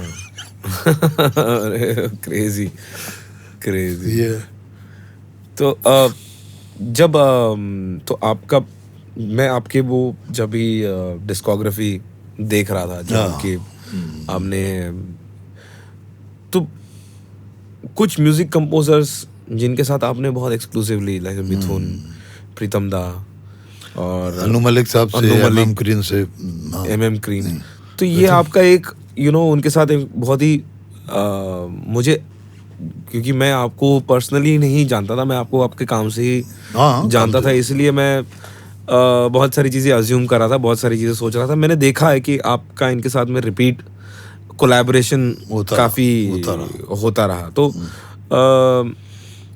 और मैं हमेशा ये समझ रहा था कि आप मुझे नहीं पता था कि आप LIC की वजह से आप वहाँ पर बिल्कुल साहब, उसने मुझे कई साल पाला, मेरी थाली में रोटी दी। कब आपने डिसाइड किया कि मैं छोड़ दूंगा अभी LIC? क्योंकि आपने नहीं, बोला कि जब लगा कि लगातार आपको काम मिल रहा है ना। तो सेकंड प्रोजेक्ट आपका, if you don't mind me asking, second project आपका क्या था जिस्म के बाद? जिस्म के बाद साया। बहुत सारी फिल्म है उसके बाद तो नहीं, पर कौन सी फिल्म के बाद आपने सोचा कि मैं अभी ये नहीं करूंगा? ये भीगे होंठ के बाद। भीगे होंठ क्या? उस गाने ने मेरे लिए दूसरे प्रोड्यूसरों के दरवाजे खोल दिए। ओ वाह, वो तो मतलब अब मुझे लगा कि यार नहीं, ठीक है, इतना पैसा आ रहा है कि जिंदगी चल जाएगी ढंग से, इज्जत से दाल रोटी मिल जाएगी। अब छोड़ दिया। फिर वो वक्त नहीं दे पाता था ज़्यादा, है ना, आना जाना, फिल्म लिखना, ये सब चलता रहता था। कि भीगे होंठ तेरे प्यासा दिल मेरा, ये गाना मतलब ऐसा वो रेज हो गया था। अरे अभी भी मतलब मैं कुछ टाइम पहले, कुछ टाइम मतलब थोड़ा टाइम हो गया उसको, बट मैंने कुणाल गांजावाला साहब को ये गाना परफॉर्म करते हुए देखा, और आज भी वो माशाल्लाह बहुत अच्छे से गाते हैं। वो सॉन्ग एकदम आपको वो ट्रांसपोर्ट कर देता। इस गाने के जो वर्ड्स हैं काफी डायरेक्ट और काफी बोल्ड है। अभी आपको इसका ब्रीफ क्या था? आपको क्या बोल्ड तो नहीं, इसके अंदर क्या मतलब पैशन है इसके अंदर। हाँ, बट आपने इतना एक अभी बहुत ही वो जो word I am looking for, intimate है बहुत, इंटीमेसी बहुत है। और इंटीमेसी ऑब्वियसली वो आपका स्ट्रेंथ है कि आप उसको इतने सिंपल वे में डिस्क्राइब कर देते हैं। देखो मियां, जो इंटीमेसी जो होती है ना जी, वो अगर आप इश्क है तो जरूरी होती है। एब्सोल्युटली, उसका तो पार्ट ही है ना, रिश्ता पार्ट है, राइट। तो इसलिए उसमें आपको इंटीमेसी दिख रही है। बट अभी जैसे हम लोग, जैसे जब ये गाना आया था तब अभी इंडिया, जो हम लोग इंडियंस हैं, हम लोग अमेरिकन्स नहीं हैं, हम लोग इंडियंस हैं। हम लोग के कुछ रूल्स होते हैं, हमारे कुछ संस्कार, जो हमारा कल्चर है, थोड़ा हम लोग थोड़े रिजर्व्ड हैं, थोड़े ऑर्थोडॉक्स, जो भी कहें आप, जो भी वर्ड यूज़ करना चाहें, पर हम लोग थोड़ा सा वो रहते हैं। इस सोसाइटी में जब ऐसा कुछ आपको डिस्क्राइब करने को बोला जाए तो थोड़ा सा एक आप भी सोचते हो कि क्या वो फिल्म की जरूरत थी, रिक्वायरमेंट थी, फिल्म के सीन था, फिल्म की सिचुएशन थी, उसको भी तो मद्देनजर रखना पड़ता ना आपको काम में, है ना। तो कहीं ना कहीं ऐसा तो नहीं लगता ना कि नहीं ऐसा कुछ नहीं है, ऐसा तो कुछ है नहीं गाने में। इंटीमेसी होती है तो होती है, रिश्ता है तो उसमें होती है, इश्क है तो उसमें होती है। एब्सोल्युटली। तो ये है, पार्ट ऑफ द गेम है, सब चलता है। तो ये आपका अनु जी के साथ फर्स्ट कोलैबोरेशन था? नहीं, अनु जी के साथ मेरा साया से था। उनके साथ मैंने काफी फिल्में की। हाँ, मैंने देखा प्रीतम दा और MM क्रीम साहब के साथ तो शुरुआत हुई थी, सबके साथ काम किया, और आजकल मिथुन के साथ बहुत काम कर रहा हूं। मिथुन के साथ तो आप एक से एक वो मुझे काम देता रहता है, मेरी दाल रोटी चलती रहती है। नहीं, बट मैंने ये ऑब्जर्व किया कि जितना भी आपका कोलैबोरेशंस रहा है वो एकदम उसमें हर बार माशाल्लाह एक एक्सप्लोसिव वर्क रहा है वो, कि मतलब बहुत लोगों ने उससे कनेक्ट किया, बहुत लोगों ने उससे रिलेट किया। भैया मियाँ नकाश में अब तो हालत ये है कि जब मेरे नाम से या जो बड़े मिजरा जिनका प्रीतम या मिथुन के नाम से कोई गाना जाता है ना, तो हमें अपने बारे में सोचना पड़ता है कि उनको क्या दे रहे हैं, क्योंकि वो इंतजार करते हैं हमारे गानों का, और ये उम्मीद करते हैं कि जो भी आ रहा है अच्छा आ रहा है। अगर हम अब देखिए, प्रोड्यूसर मिलने, डायरेक्टर मिलने के बाद, आपसे रिकॉर्डिंग करने के बाद, हमारी उनके लिए भी ईमानदारी ज़रूरी है, जो हमें पसंद करते हैं, जो हमें प्यार करते हैं, जिनकी वजह से हम बने, है ना। हम उनको ना उम्मीद नहीं कर सकते, राइट। एब्सोल्युटली, है ना? जो फेथ दिखा रहे हैं बिल्कुल आपके फेस art। के सईद कादी का गाना है तो जरूर कुछ ना कुछ होगा, अच्छा होगा, है ना? इसका मिथुन का म्यूजिक है तो कुछ ना कुछ, ये दोनों हैं कॉम्बो है तो जबरदस्त कुछ होगा। Yeah. प्रीतम है तो कुछ होगा जबरदस्त, करीम साहब हैं तो होगा, तो ये आप फिर आपको उनका ध्यान देना पड़ता है कि यार जो हमारे को प्यार करने वाले लोग हैं, जो हमको सुनने वाले हैं, वो ना उम्मीद ना हो। तो ये बहुत और ज्यादा बड़ी जिम्मेदारी हो गई है। आप अच्छा बहुत काम कर लो ना तो वो भी परेशानी होती है। बट आप तो खैर आप अपने आप में एक ऐसे कंप्लीट इंडिविजुअल हैं, आर्टिस्ट, जो मतलब आप अभी तो आपने तो खुद से बहुत मुलाकात की है, तो आपने खुद करता को एक रहता हूँ, प्रूफ, आज भी करता हूँ। खुद को आप कहीं ना कहीं तो क्रेडिट देते ही होंगे कि नहीं यार मैं तो ये कर लूंगा, कि आपको उल्टा लगता है कि यार नहीं अभी मुझे तो और करना है गेम इम्प्रूव, क्या मतलब कैसा चलता है आपका? देखिए मियाँ, वो तो आपके क्या हुआ कि दो चीजें होती है, एक तो जिया हुआ होता है और एक उधार का होता है ब्यूटीफुल, है ना? ब्यूटीफुल। मगर आपके अंदर जब जिया हुआ होता है ना मियाँ, तो वो कभी खत्म नहीं होता है। वो कहीं ना कहीं जो आपका पास्ट है, जिन चीजों से आप गुजरे हैं, वो कहीं ना कहीं आप रिकॉल करते हैं तो वापस आ जाता है आपके अंदर, तो क्योंकि आपका अपना होता है ना? वही तो मुलाकात वाली बात यही तो है मियाँ, अपने आप से मुलाकात करते रहना चाहिए। लाइक जब आप किसी के साथ कोलैबोरेशन करते हैं और वो लोग अक्सर कैंप्स की बात करते हैं, या लोग अक्सर एक माफिया या ऐसे बहुत सारे वर्ड्स हमारे इंटरनेट में तो मतलब चल ही रहे हैं, बट मैं हमेशा इसको देखता हूँ कि कंफर्ट होता है, आप किसी के साथ एंजॉय करते हैं। बहुत करेक्ट वर्ड यूज किया तुमने, हम ख्याली बहुत जरूरी होती है। Right. आपका कंफर्ट लेवल होना चाहिए, जिसके साथ आप काम करते हैं, आप उसको अंडरस्टैंड करते हैं, वो आपको अंडरस्टैंड करता है, राइट, एब्सोल्युटली, है ना? और जो आप काम करते हैं उससे आप दोनों को फायदा होता है। Absolutely, absolutely. तो ये तो अब आप इसको कैंप का नाम दे दो, लॉबी का नाम दे दो, कुछ भी दे दो, ऐसा होता नहीं है। अल्टीमेटली ये होती है कि आप कितने कंफर्टेबल हैं, कितना एक दूसरे को अंडरस्टैंड करते हैं, राइट, है ना? बहुत जरूरी है वो, जरूरी कुछ है create ना? करने के लिए, नहीं तो फिर तो कुछ भी खराब ही उससे बनता आपका है। वो आप जब इशारे समझने लग जाते हैं ना कि ये क्या मांग रहा है, क्या चाहता है। और एक चीज मैं आपको बताऊं पोइट्री के बारे में, खास करके मैं जब कोई फिल्म का गाना लिखता हूं तो पहले कहानी सुनता हूं। यार सईद भाई ऐसी सिचुएशन में गाना तो नहीं लिखता हूं, तो मैं पूछता हूँ ऐसी सिचुएशन क्यों है भाई? Right, right. हाँ, मैं पूछता हूँ। अब वो लोग इतना अब मेरी एहतराम कर लेते हैं, क्यों नाराज नहीं होते। मैं पूछ रहा हूँ ये इश्क कर रहा है तो क्यों कर रहा है, कहाँ कर रहा है, राइट, बताओ सही। डिटेल्स से help डिटेल्स तो होती है। चाहिए, राइट, राइट, तुम्हारी कहानी क्या है, किरदार क्या है ना? राइट। क्योंकि ऐसा है कि मेरा गाना सीन लगना चाहिए, है ना? क्या आदमी खड़ा हो जाए, गाना बज रहा है कि वॉशरूम जाके आता हूँ, है ना? मेरे गाने में आदमी बैठा रहना चाहिए सीन की तरह।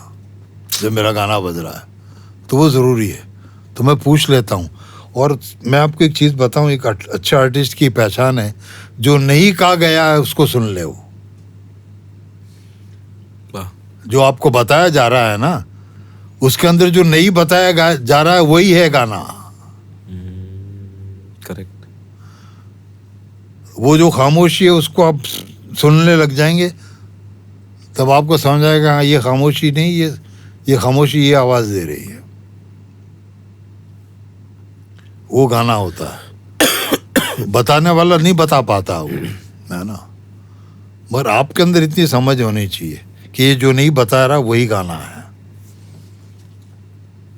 ये आपको कभी रियलाइज हुआ कि ऐसा? नहीं, मुझे शुरू से लगता है, हाँ, ऐसे ही लगता हमेशा ये सब उसका दिया हुआ है मेरा, है ना? जब लोग मुझे काम करते हो फिर उधर यार से सईद भाई यार कमाल कर दिया आपने, मतलब बोलते हो कि ये जो हम एक्सप्लेन नहीं कर पा रहे थे आपने वर्ड्स में बता दिया, इतना तब्दील सिंपल कर वे में दिया। बता दिया। ये है सिलसिला, टेक्निक ये है काम करने की कि आप क्या कह रहे हैं, कैसे कर रहे हैं, क्या महसूस करते हैं। जब आपने इन सब कंपोजर्स के साथ काम किया, ऑफ कोर्स आपका कंफर्ट आपके आर्ट में भी दिखा हाँ। और आपके कोलैबोरेशंस भी उनके साथ हमेशा अगेन एंड अच्छे अगेन रहे और हमेशा अच्छे ही रहे। हाँ, चलते रहेंगे जी। आपका क्या ऑब्जर्वेशन था, क्या आपने ऐसा कभी फील किया कि कहीं आप कभी आपको ऐसा, क्योंकि कई बार ऐसा होता है ना कि क्रिएटिव वो होती है, डिफरेंसेस होती है, तो ऐसा आपका होता भी होगा, तो आप कैसे डील करते हैं उससे? नहीं होता है ना, क्रिएटिव डिफरेंसेस कई बार होते हैं, ऐसा नहीं है कि नहीं होते हैं, राइट। मगर जब आपके अंदर अंडरस्टैंडिंग होती है ना, वो जो आप जिनके साथ लगातार काम करते हैं, तो या तो वो आपको समझा देते हैं, है ना, या आप उनको समझा देते हैं, राइट। तो क्रिएटिव डिफरेंसेस जो है वो काम के बेटरमेंट के लिए होते हैं, राइट। क्रिएटिव डिफरेंसेस को रिजॉल्व करने का बेस्ट तरीका आपको क्या लगता है? बेस्ट तरीका ये कि आप कुछ अपनी बात उनके सामने रखो, आप ऐसा क्यों सोच रहे हैं, और वो जो कह रहे हैं उनको सुनो, और अगर आपको जेन्युइनली लगता है कि जो बंदा कह रहा है वो सही कह रहा है, शायद मैं जो वो नहीं डिलीवर कर पा रहा हूँ जो ये कह दे ये जो मुझे बता रहे हैं, है ना, ये तो खैर आपकी इंटेलिजेंस हो गई हाँ। अभी, कि आप समझ रहे हो कि सामने वाला क्या बोल रहा है। कई बार ऐसा होता है कि आप जो बोल रहे हो सामने वाला नहीं समझ रहा है, और आपको लग रहा है कि वो जो बोल रहे हैं वो शायद से नहीं। तो दो तरीके होते हैं जी। आप वो जो चाह रहा है वो भी लिख के दे दो उसको, ठीक है ना, तो खुद फिर डिसाइड कर लेता है। तो कई बार ऐसा हुआ है कई कि बार आपको नहीं अच्छा लग रहा है, फिर भी आपने लिख के दे हाँ, दिया और वो यूज हो है गया। ना। मेरे एक दो ऐसे गाने हैं जो मैंने लिखे थे फिल्म के लिए, उनको पसंद नहीं आए, उसके सिंगल एल्बम में आए तो बहुत कमाल के हो गए।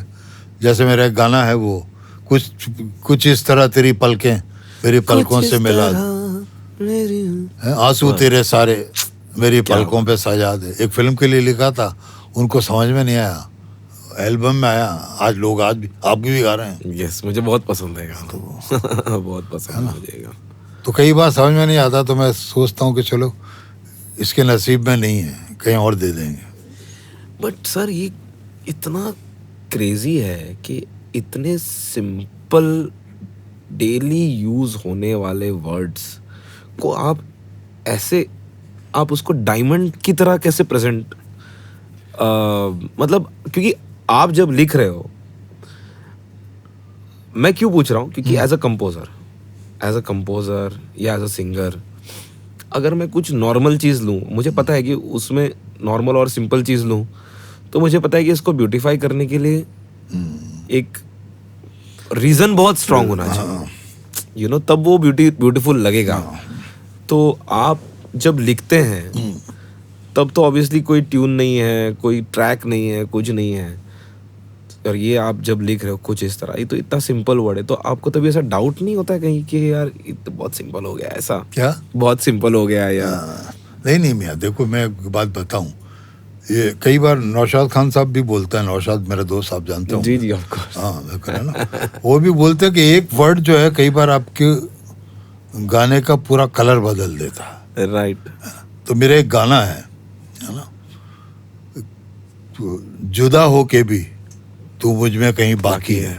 वाह। तो भट्ट साहब ने एक दिन बोला इस गाने को सुन के कि बाकी का इतना खूबसूरत इस्तेमाल आज तक के किसी गाने में मैंने नहीं सुना। वो बाकी सारी दास्तान खत्म कर देता है। जुदा होके भी तू मुझ में कहीं बाकी है, पलकों पे बन के आंसू तू चली आती है। क्या तो आप लफ्जों को किस तरह से इस्तेमाल करते हैं, अल्फाज, है ना, उस पे, है ना, कुछ इस तरह तेरी पलकें मेरी पलकों से मिला दे, एक मंजर होता है। जी। आपको लगता है आप कोई सीन देख रहे हैं, आंसू तेरे सारे मेरी पलकों पे सजा दे, तो मुझे पता होता कि मैं क्या दे रहा हूँ।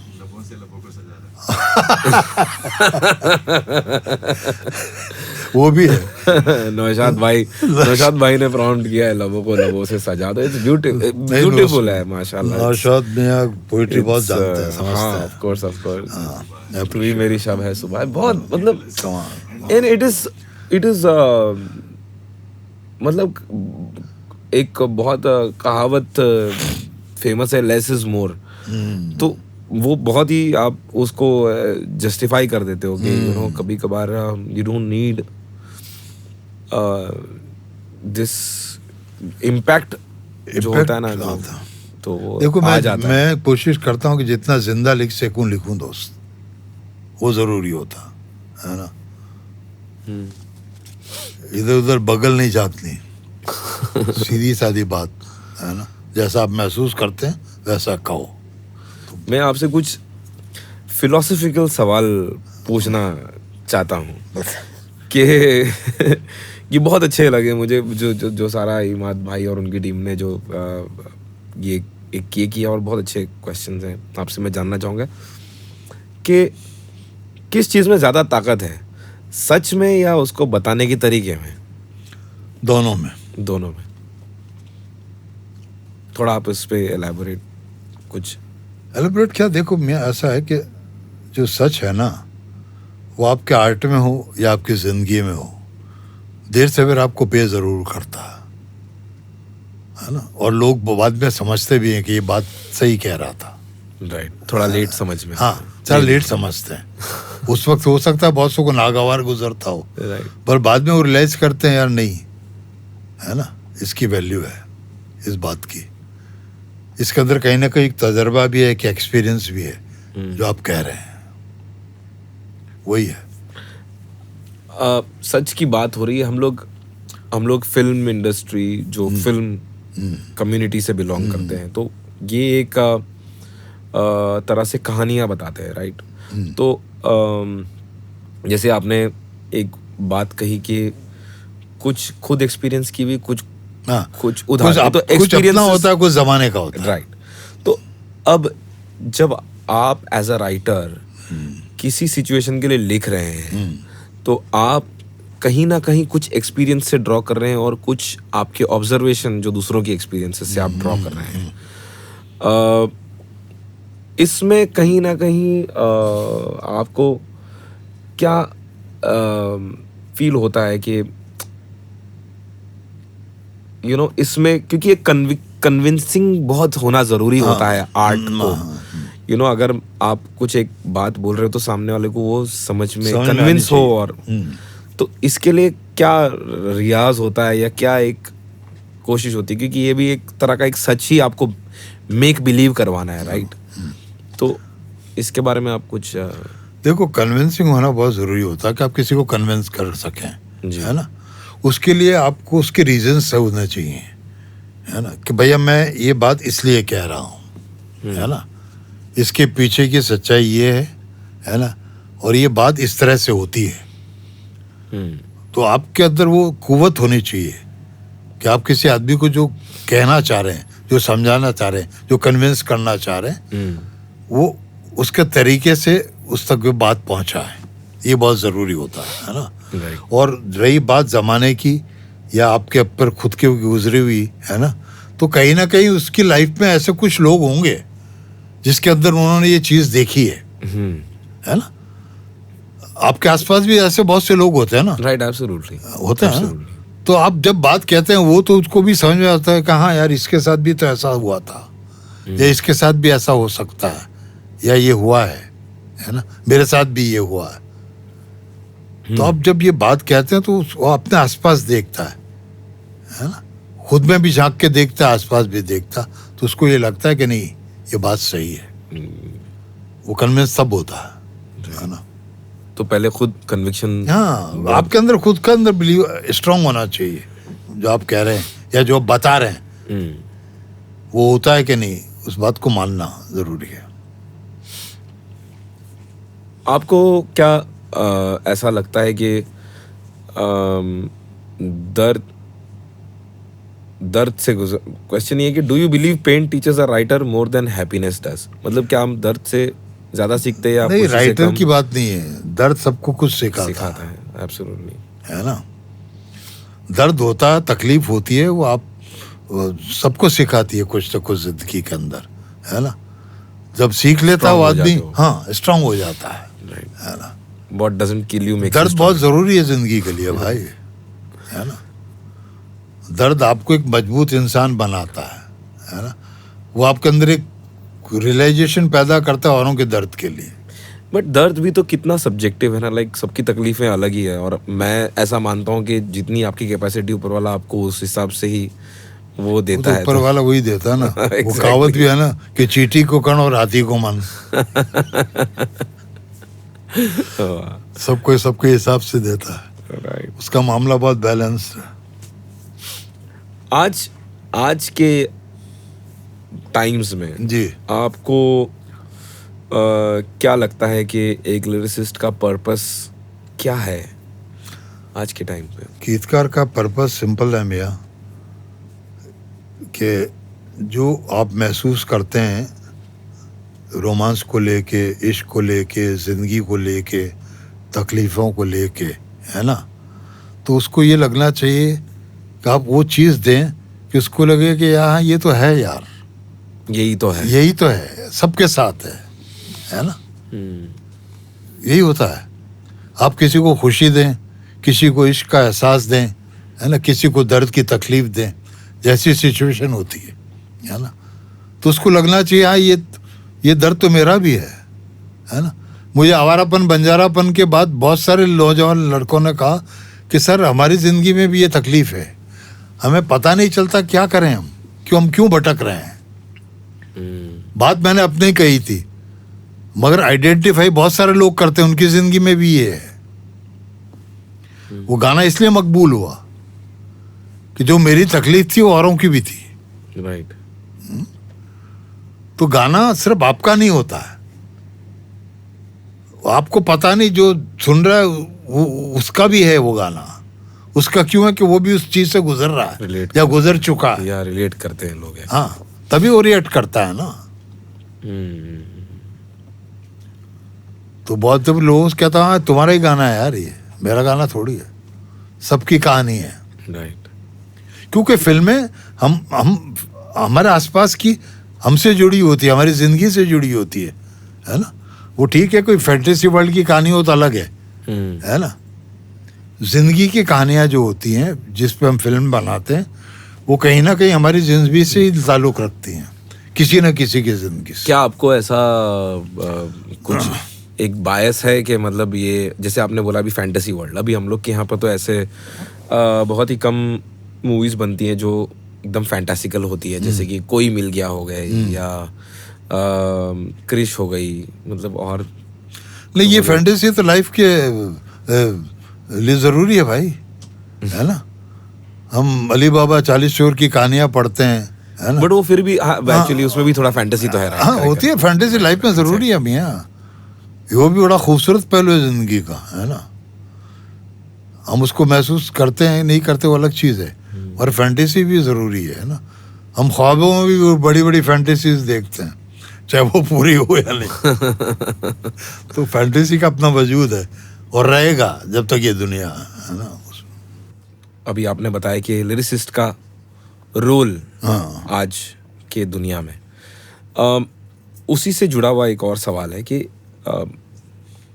प्यार, जो हम लोग इतने रोमांटिक सॉन्ग्स हमारे इंडस्ट्री में लिखे जाते हैं, और आपने बहुत ऐसे रोमांटिक सॉन्ग्स लिखे हैं जो इतना लोगों ने कनेक्ट किया है। तो अगेन मैं आ रहा हूँ पर्सनल एक्सपीरियंस, बोरोड एक्सपीरियंसेस या फिल्म की सिचुएशन। क्या लगता है आपको कि ये प्यार एग्जैक्टली क्या है, कि वो रिकरिंग है कि एक बार होता है कि मल्टीपल टाइम्स होता है, क्या क्या है आपका आइडिया ऑफ दिस थिंग जो हम लोग एक्सप्लोर इतना करते हैं हम लोग अपनी फिल्मों में? नहीं, देखिए प्यार जो है पहली बार जब आपको होता है ना, और मान लीजिए वो अपनी मंजिल तक नहीं पहुंचता, राइट, पर वो प्यार आपको याद रहता है। और ये ऐसा नहीं है कि बाद में प्यार नहीं हो सकता आपको, राइट, है ना। बाद में भी प्यार हो सकता है और वो कामयाब भी हो सकता है ना। तो ये प्यार का जो होना है ना, ये डिपेंड करता है पर्सन टू पर्सन, कि आपको जिंदगी में कब कोई एक अच्छा लग जाए या किसी और को आप कब अच्छे लग जाए। प्यार यही तो होता है, राइट, है ना। तो जिससे हुआ वो भी आपको याद रहता है, और जो है मौजूद उससे भी आप प्यार करते हैं। तो प्यार का ऐसा नहीं कि कोई एक बार ही होता, जहाँ तक मैं मानता हूँ इस चीज़ को। हाँ। जब आप कुछ लिखते हैं, अभी तो खैर आप एक्सपीरियंस भी बहुत आपने किया, यू नो, लिखना as a lyricist in the industry.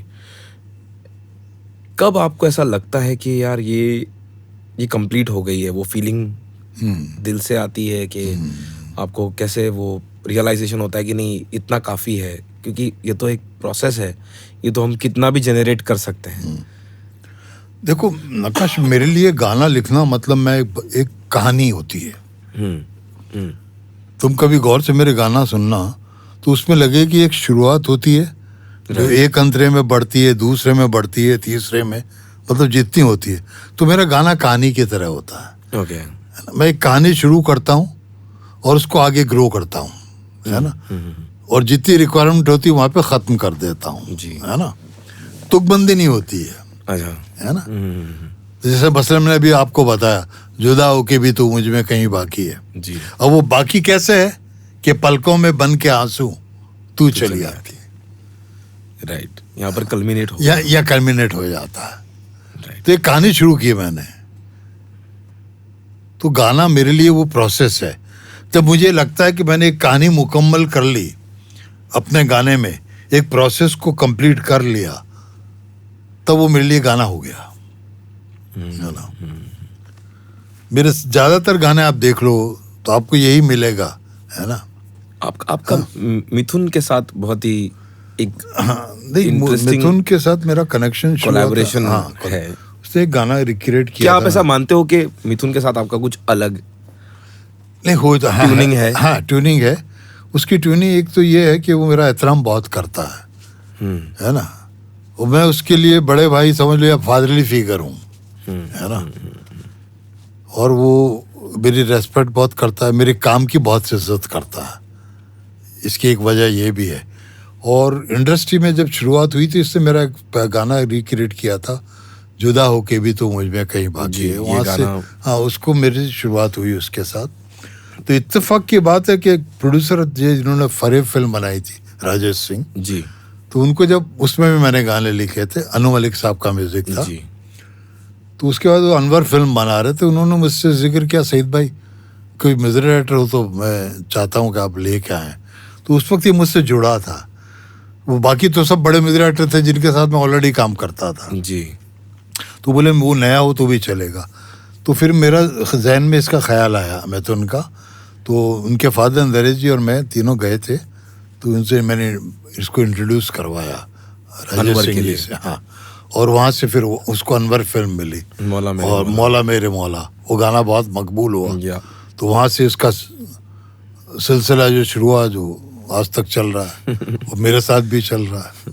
तो आपने तो एकदम मिथुन को लाइक अपने अर्ली फर्स्ट प्रोजेक्ट से देखा आपने, like first Bollywood project as a music producer, फिर एज अ कंपोजर। आपने ऐसा मिथुन में क्या देखा एज अ म्यूजिक प्रोड्यूसर जो आपको लगा कि ये एक पूरी फिल्म कर लेगा कंपोज? कुछ गाने सुनाए थे वो? हाँ, नहीं उससे क्या है, उसके अंदर 2-3 चीज़ें हैं उसकी जो क्वालिटी है जो मुझे बहुत पसंद है। एक तो कि बहुत डेडिकेटेड है अपने काम के लिए, एब्सोल्युटली। वो अपने काम को इबादत की तरह लेता है ना। कभी उसके स्टूडियो जाओ तो उसके स्टूडियो का माहौल भी अजीब होता है।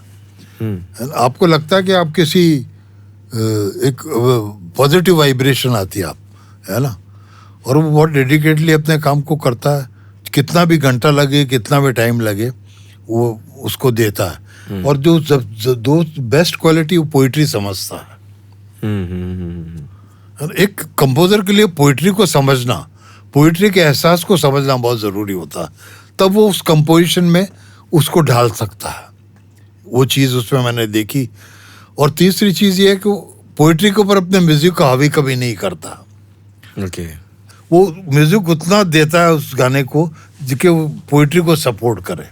मिथुन के प्रोसेस में आपने कुछ एवोल्यूशन देखा किसी तरह का, कि धीरे धीरे, क्योंकि जब वो आया तभी तो नया था एकदम। हाँ। फिर बाद में वो एकदम रिनाउंड म्यूजिक कंपोजर, और अभी तो द गो टू कंपोजर है अगर लोगों क्या को। उसके अंदर सीखने की बहुत तलब है।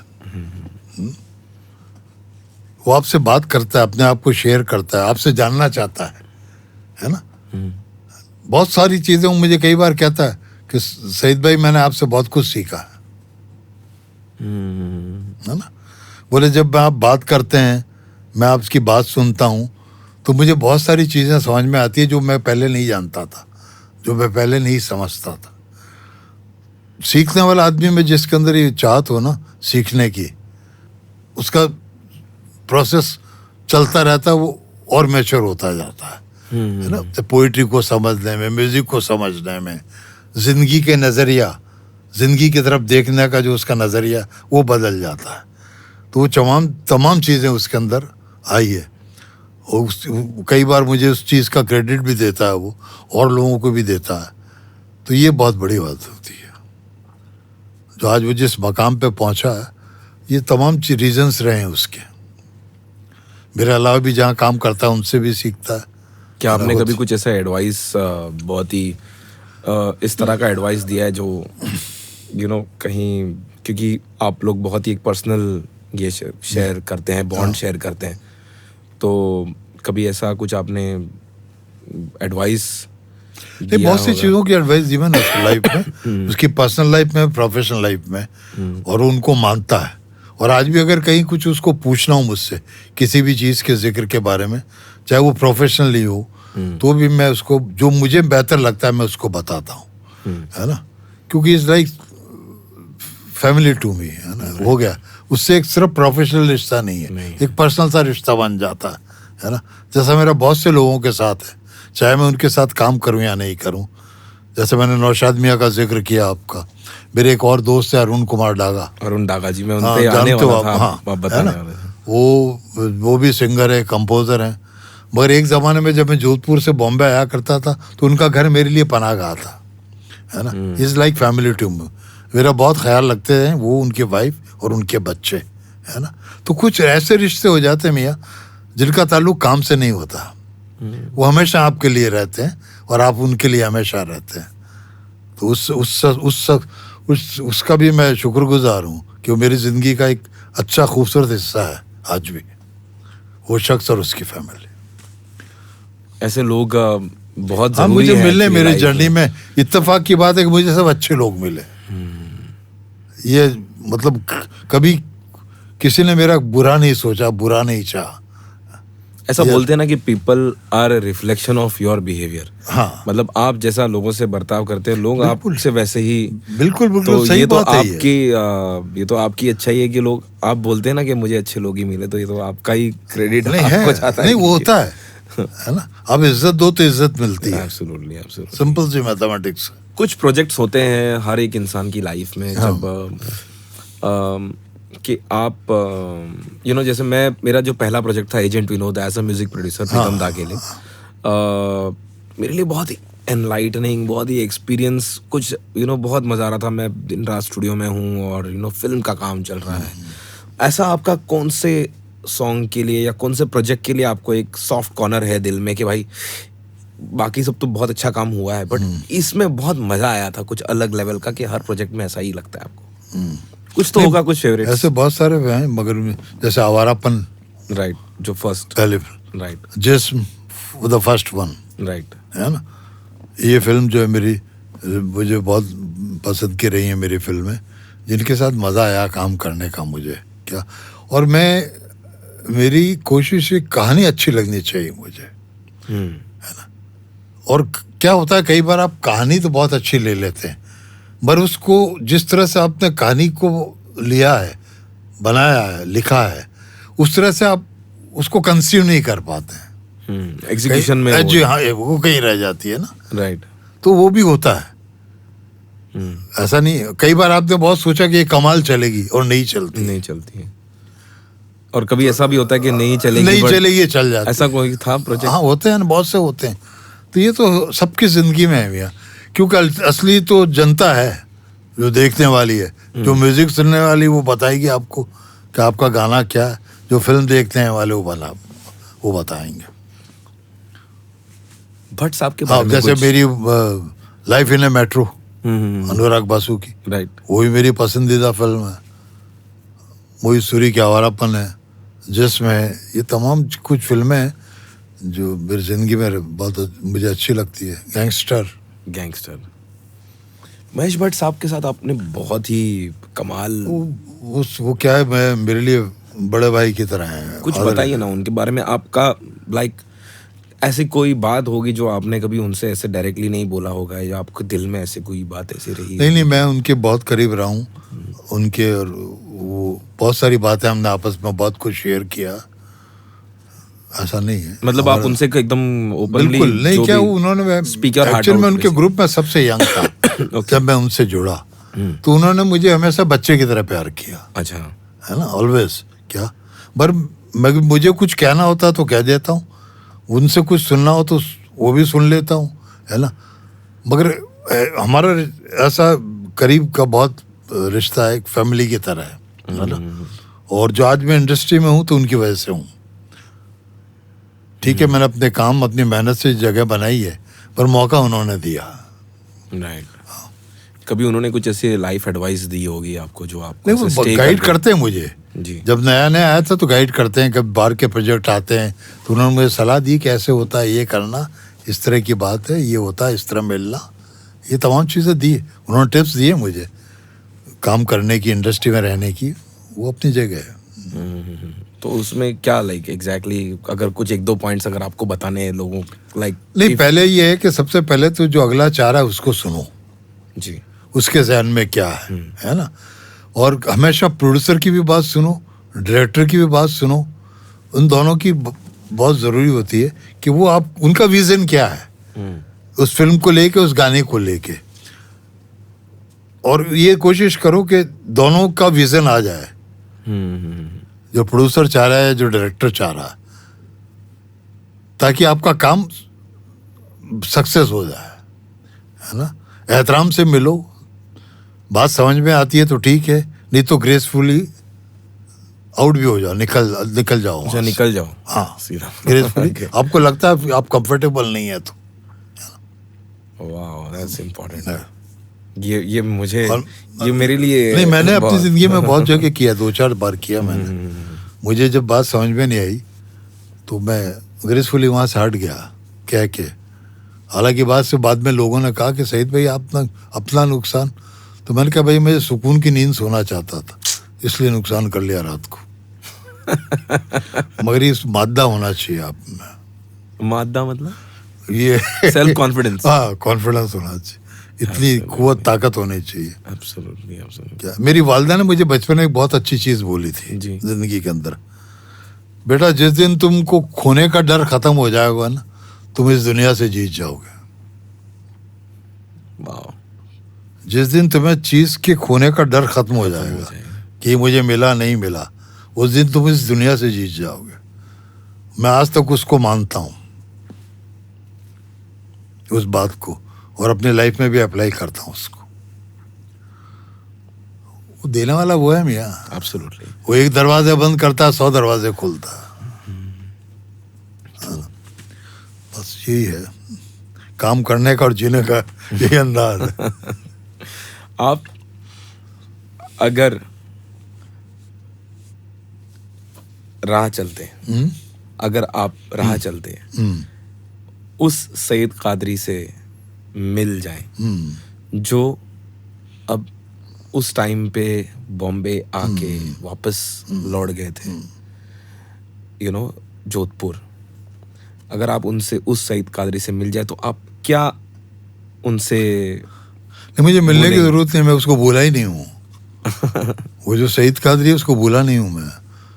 वो हमेशा, क्योंकि हमेशा वो मुझे बेहतर इंसान बनाता है ना। ये सब खेल तमाशा है मियाँ। ये शोहरत जो है ना, जब तक चल रही है चल रही है ना। और एक दिन ऐसा भी आता है जब तस्वीर बन के दीवार पे लटक जाते हैं, और 1-2 दिन माला पहनाते लोग, उसके बाद वो भी भूल जाते हैं। जब तक दुकानदारी चवन नहीं चल रही है चलाओ, बस। यहाँ हमेशा कुछ नहीं है, हमेशा के लिए कुछ नहीं है। इंसान भी नहीं है हमेशा। बस वो जो दे रहा है आपको, वो अच्छा दे रहा है, उसका शुक्र अदा करो और उससे अपनी और अपने घर की और अपने बच्चों की ज़िंदगी बेहतर कर लो। अल्टीमेटली ये है काम, है तो मजदूरी। अब मजदूरी कर रहे हो, जो मिल रहा है अच्छा है। मजदूरी इन अ गुड वे। हाँ, इन गुड वे, बस है ना। Good way. मैं इसको काम ही समझता हूँ। जैसे बाकी लोग अपनी अपनी जगह काम करते हैं ना, मुझे ये काम मिला, मैं ये कर रहा हूँ, बेहतर ढंग से करूँ। क्या आप एक इजी लिरिसिस्ट है अप्रोच करने के लिए? अगर अभी कोई नया कंपोजर्स, अभी कौन से ऐसे कंपोजर्स है जिनके साथ आपने बहुत कम काम किया है अभी जो करंट में है, या और आप उनके साथ और काम करना चाहेंगे? नहीं, और काम करना चाहता हूँ, मगर किया भी है मैंने, है ना। जैसे मैंने कंपोजर शायरी तो उसी के साथ भी काम किया है, राइट। हर्षित सक्सेना के साथ भी काम किया है, राइट, है ना। डागा साहब के साथ भी काम किया, अरुण डागा। एक क्षितिज तारे हैं, राइट, बहुत बढ़िया, जानते, जिन्होंने वो हाँ, गाना गाया बिल्कुल, है। गाना तो वो उनके अनवर साथ में भी उन्होंने हाँ, गाया। और कल और आएगा उनके साथ काम करने का, करूँगा, क्यों नहीं। तो कैसे लोग आपको, like how does one approach mister Sayeed Quadri? Because आप शायद से नहीं जानते, बट आपका जो एक ऑरा है वो बहुत मिस्टीरियस है, क्योंकि आप ज़्यादा लाइमलाइट में नहीं आते हो। आप कभी ये कॉन्शियसली करते हो आपके ये ऐसा ही है? नहीं मियाँ, देखो, जो मुझे मेरे काम से बुलाता है जी, या मुझे मेरिट पे मेरी बुलाता है, मैं उसके यहाँ ज़रूर जाता हूँ, है ना। मुझे अपनी पब्लिसिटी पैसा दे के खरीदने नहीं आती, ना मैं उसमें यकीन करता हूँ, और ना मैं कभी ज़िंदगी में कोई कंट्रोवर्शियल बात करता हूँ कि मैं जिससे लाइमलाइट में आ जाऊँ, ठीक है ना। मुझे लगता है कि जब पैसा दे के पब्लिसिटी लेनी है तो वो पैसा मैं अपनी फैमिली पे खर्चूँ ना यार, राइट, एब्सोल्युटली, है ना। एब्सोल्युटली। मुझे जो मेरे काम की बदौलत बुलाता है, मुझे इज्जत देता है ना, तो उसके पास जाता हूँ। जैसा आज आपने बुलाया जी ये तो आया ना मैं, जी, आपने ये मेरिट हमारे पे लिए बुलाया, बहुत नहीं तो बस वही है। खुशकिस्मती है सर। जी। Thank you, absolutely. लोग अक्सर मुझे पूछते हैं कि पॉडकास्ट क्यों? सबसे पहले तो आई लव दिस फॉर्मेट, और मुझे ऐसा लगता है कि ये वो प्लेटफॉर्म है जहां पर आर्टिस्ट्स को अपने आप को एक्सप्रेस करने का पूरा फ्रीडम मिलता है। तो आई होप कि आप लोगों को ये अच्छा लगेगा, और ये हमारी कोशिश है वो अनसुनी स्टोरीज आप तक पहुंचाने की। So please keep watching Nakash as is.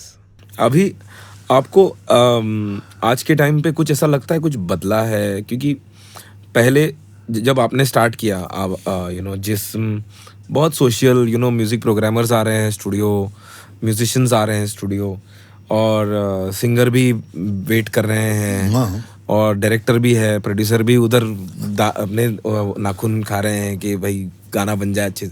अभी बहुत ही आइसोलेटेड हो गया है सब कुछ, म्यूज़िक, सब एक कमरा अपना पकड़ के लोग अपने गाना बना रहे हैं, और देखो, बदलाव तो मेल में जा रहा है, बदलाव तो जिंदगी का हिस्सा है। Right, absolutely. वैल्यूज बदलती हैं, लोग बदलते हैं, सोच बदलती है, नज़रिया बदलता। तो ये आज से नहीं, जब से दुनिया बनी है ना, ये चेंजेस तो लाइफ में आपके आएंगे। बस मसला ये है कि आप उनको साथ अपने आप को अडॉप्ट करते हो कि नहीं। बट कहीं ना कहीं एक कोर बिलीफ, हाँ, नहीं, अब जैसे अब पहले ज़माने में होता था, एक कंपोज़र एक सॉन्ग राइटर होता था। आजकल 3-4 कंपोज़र एक फिल्म में मिल जाएंगे आपको, राइट, 3-4 सॉन्ग राइटर मिल जाएंगे आपको, है ना। ये प्रोसेस भी है जी, है ना। इस पे एक और चीज़ मैं खाली पूछना चाहता हूँ इसी सब्जेक्ट से रिलेटेड। आपने बोला बदलाव, अडेप्टेबल हम लोग, क्योंकि बहुत ही कॉम्पिटिटिव इंडस्ट्री है, कॉम्पिटिटिव है ही, बहुत ही कॉम्पिटिटिव इंडस्ट्री, बट हम लोग आर्ट ही कर रहे हैं। अब जैसे मैं बहुत ही मैं बहुत ये हो जाता हूँ कि यार मेरा बहुत स्ट्रांग बिलीफ है किसी चीज़ पे, तो मैं उस पे बहुत अड़ जाता हूँ, और मुझे लगता है ना कि ये बेस्ट वे है to put it out. But at the same time बहुत लोग क्लाइंट सर्विसिंग में लग जाते हैं कि अरे वाह सर क्या थॉट है, ये बढ़िया, ये वो सब। तो कहीं ना कहीं वो कोर बिलीफ होना चाहिए कि इंसान में। नहीं, देखिए क्या होता है कि resort to whatever is working. नहीं, यस मैन नहीं बनना चाहिए कभी, है ना। अगर आपको, अब क्योंकि आपका ज़मीर इस बात को गवारा नहीं करता, तो आपको अपनी बात रखनी चाहिए। एब्सोल्युटली। है ना। अगर अगला मानता या नहीं मानता वो उसकी मर्जी है ना। पर आपका कॉन्शियस क्लियर है, आपका ज़मीर क्या, नहीं मुझे जो लगता था मैंने उनको बताया, है ना। क्या आप जब काम करते हैं तो काम के बारे में तो आपको बहुत ईमानदार होना चाहिए कि सर आप, मैं इस तरह से महसूस करता हूँ, अगला उस चीज़ को मानता नहीं मानता वो उसका है, क्या ना। पर कम से कम आप तो क्लीन है ना कि सर मेरे को ऐसा लगा था, मैंने आपको बता दिया था, है ना। ये होना ज़रूरी होता है लाइफ के अंदर। आपको बात लगती है कि हाँ ये बात सही है तो सही है, खामोश हो। आपको लगता है कि नहीं है तो अपना राय का इजहार ज़रूर करो। अगले को समझ में आता नहीं आता वो अलग चीज़ है। आपको ये ईमानदारी आजकल के किन आर्टिस्टों में आपको ईमानदारी? फिलहाल जिनके साथ मैं काम कर रहा हूँ उनके साथ तो देखो मैं क्या, अभी तुमने एक्सपीरियंस की बात की ना, मेरा एक्सपीरियंस हमेशा अच्छा रहा। जो लोग अच्छे मिले, ग्रेट, बेस्ट। हाँ, ये होता है, मेरे साथ भी ऐसा ही है। मेरे साथ भी ऐसा ही है। तो ये है, हर आदमी की अलग जर्नी है। राइट। मैं ये नहीं कह सकता कि जो दूसरे के साथ हुआ मैं उसको मना नहीं कर सकता, उसके साथ हुआ होगा, है ना। ये मेरा कोई डिप्लोमेटिक आंसर नहीं है, मेरे साथ नहीं हुआ। मुझे जिसने भी घर से बुला के काम दिया, है ना, और आज भी जिनके साथ काम करता हूँ वो इज्जत और प्यार के साथ कि सईद भाई ये करना, आप करता हूँ। ब्यूटीफुल। तो ये मेरा एक्सपीरियंस अलग है भैया, ब्यूटीफुल, है ना। अभी एक थोड़ा सा ऐसा सेगमेंट है जिसमें मैं आपको कुछ सवाल पूछूंगा, उसका छोटा जवाब, बड़ा जवाब, जैसा भी, मतलब जिस तरह का आपको, जैसा भी आपको बोलना है। Never have I ever written a poem in school just to impress someone. नहीं, मैंने कभी इम्प्रेस नहीं करने के लिए किसी को नहीं लिखा। मैं वही लिखता हूँ जो मैं महसूस करता हूँ। अच्छा, कभी ऐसे मतलब किसी नहीं, इम्प्रेस करने के लिए है। इम्प्रेस करने में आदमी नकली हो जाता है। ओके। उसका दिल नहीं, उसका दिमाग काम करने लगता है कि वो इम्प्रेस करना चाहता है, उसका दिमाग करा कि उसको इम्प्रेस करो। करप्ट है फिर कहाँ वो थॉट। बिल्कुल, आपको जो दिल ने महसूस किया उसको लिखो। कोई सुन के इम्प्रेस होता है तो बात अलग है। Right. Never have I ever gotten scolded at home for being too lost in my world। किस चीज के लिए?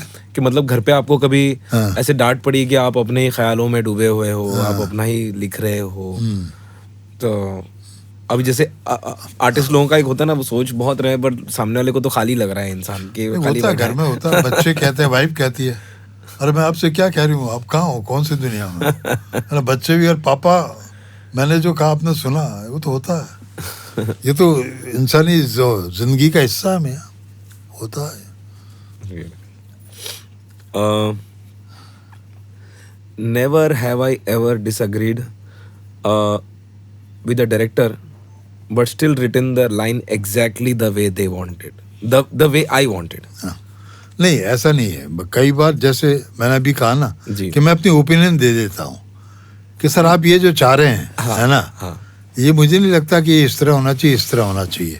मैं कहानी इसलिए सुनता हूँ, किरदार इसलिए सुनता हूँ, है ना। मैं रूह को देखता हूँ कि ये फिल्म जो बन रही है इसकी रूह क्या है, उसके इर्द गिर्द अपने ताने बाने बुनता हूँ। तो मुझे लगता है कि यार ये नहीं, ये इस मिजाज के साथ नहीं जाता ये चीज़ जो ये मांग रहे हैं, तो मैं ओपिनियन देता हूँ अपने। मानना नहीं मानना उनकी मर्जी। उससे क्या होता है, मेरा ज़मीर, मेरा कॉन्शियस साफ रहता है कि यार मैंने कुछ भी मतलब जिंदा रहने के लिए कुछ भी कंप्रोमाइज कर लिया। ये नहीं होता, है ना।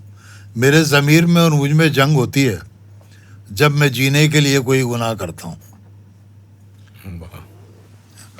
क्या बात है। तो मैं इस चीज़ में यकीन नहीं करता हूँ, है ना। ये तो मुझे लिख लेना चाहिए कहीं साइड में, क्योंकि ये बहुत ही अच्छा रेफरेंस पॉइंट है। तो होता है ये बहुत ही क्योंकि आप फिर उस पर क्लियर हो जाते हैं कि आपने वो सिर्फ जी हजूरी नहीं की है, अपनी बात रखी है। मानता नहीं मानता उसकी मर्जी, अल्टीमेटली उसकी बेबी है। राइट। ये डिटैचमेंट भी होना बहुत जरूरी है। डिटैचमेंट तो होना ही चाहिए भैया, फासला होना चाहिए, हल्का सा। हल्का सा It's जरूरी। important. कभी आपने ऐसी कोई लाइन लिख दी हो कि आपको खुद को ऐसा लग रहा है कि यार बहुत खतरनाक मैंने लिख दिया, और आपके कई बार हम लोग ऊपर वाले की शुक्र में भी हमारे कभी आंसू निकल जाते हैं कुछ, अगर हम अल्लाह ने कुछ हमको ऐसा दे दिया, ऐसे कुछ हमसे कुछ काम हो गया जो हम तो कि हम खुद ऐसे ही थोड़े इमोशनल हो जाते हैं और हम शुक्रगुजार मनाते हैं, या हमें विश्वास नहीं होता है कि हमसे हो गया है तो ऐसा कभी फिर आपने बोला कि नहीं, मुझे तो मेरे हर गाने के साथ होता है, बाद में सुनता हूँ तो मुझे लगता है ये मैंने लिख दिया क्या। यकीन करना। नहीं, एब्सोल्युटली, आई बिलीव यू भाई। क्या? और अभी भी मैं इतने गाने लिखने के बाद जब कोई गाना आता है ना तो मैं थोड़ा सा नर्वस होता हूँ, इतने गाने लिखने के बाद भी, कि यार मैं जिस तरह के लिखता रहा हूँ उस तरह लिख पाऊंगा कि नहीं। मजाक नहीं कर रहा हूँ, एक बार ख्याल आता है, आज इतने साल के बाद, इतनी फिल्में, इतने गाने करने के बाद भी जब नई सिचुएशन आती है तो थोड़ी सी नर्वसनेस होती है मुझे, मगर वो नर्वसनेस ही मुझसे गाना लिखवाती है। अच्छा गाना जरूरी है। हाँ, मैं ये नहीं सोचता कि मैं तुर्रम कहाँ हो गया हूँ। वो ह्यूमिलिटी बहुत जरूरी है आर्ट में। वही तो आपको जिंदा रखती है दोस्त, है ना। जब तक आप मिट्टी से जुड़े नहीं रहोगे ना तब तक कुछ नहीं होता। बिल्कुल, बहुत जरूरी है जिंदगी में। ऐसे कौन से कोई लिरिसिस्ट है जिनके काम को आप बहुत अप्रिशिएट करते हैं, या उनके काम के लिए आप एक्साइट होते हैं? ऐसे कोई नहीं, मैं साहिर साहब का बहुत बड़ा फैन रहा साहिर लुधियानवी, है ना। मेरे लाइफ में बहुत बड़ी इंस्पिरेशन रही है उनकी, और उसकी वजह यह है कि उनकी शायरी कभी आपको टीच नहीं करती, उपदेश नहीं देती है। उनके ज्यादातर गाने आप देख लीजिए इंसानी दुख दर्द की बात करते हैं, है ना, इंसान की कामयाबी नाकामयाबी की बात करते हैं, उसके ख्वाब मुकम्मल होने की और टूटने की बात करते हैं साहिर साहब के, है ना। जो भी गाने क्या वो इंसान परस्त है। मैं भी गाने इंसानों के लिए लिखता हूँ, है ना। क्या मेरा एक शेर है कि जाने दिल की क्या मर्जी है यूं हर बार किया, जाने दिल की क्या मर्जी है यूं हर बार किया, टूटने वाले ख्वाबों से ही अक्सर प्यार किया। क्या तो ये है लाइफ, ब्यूटीफुल, है ना।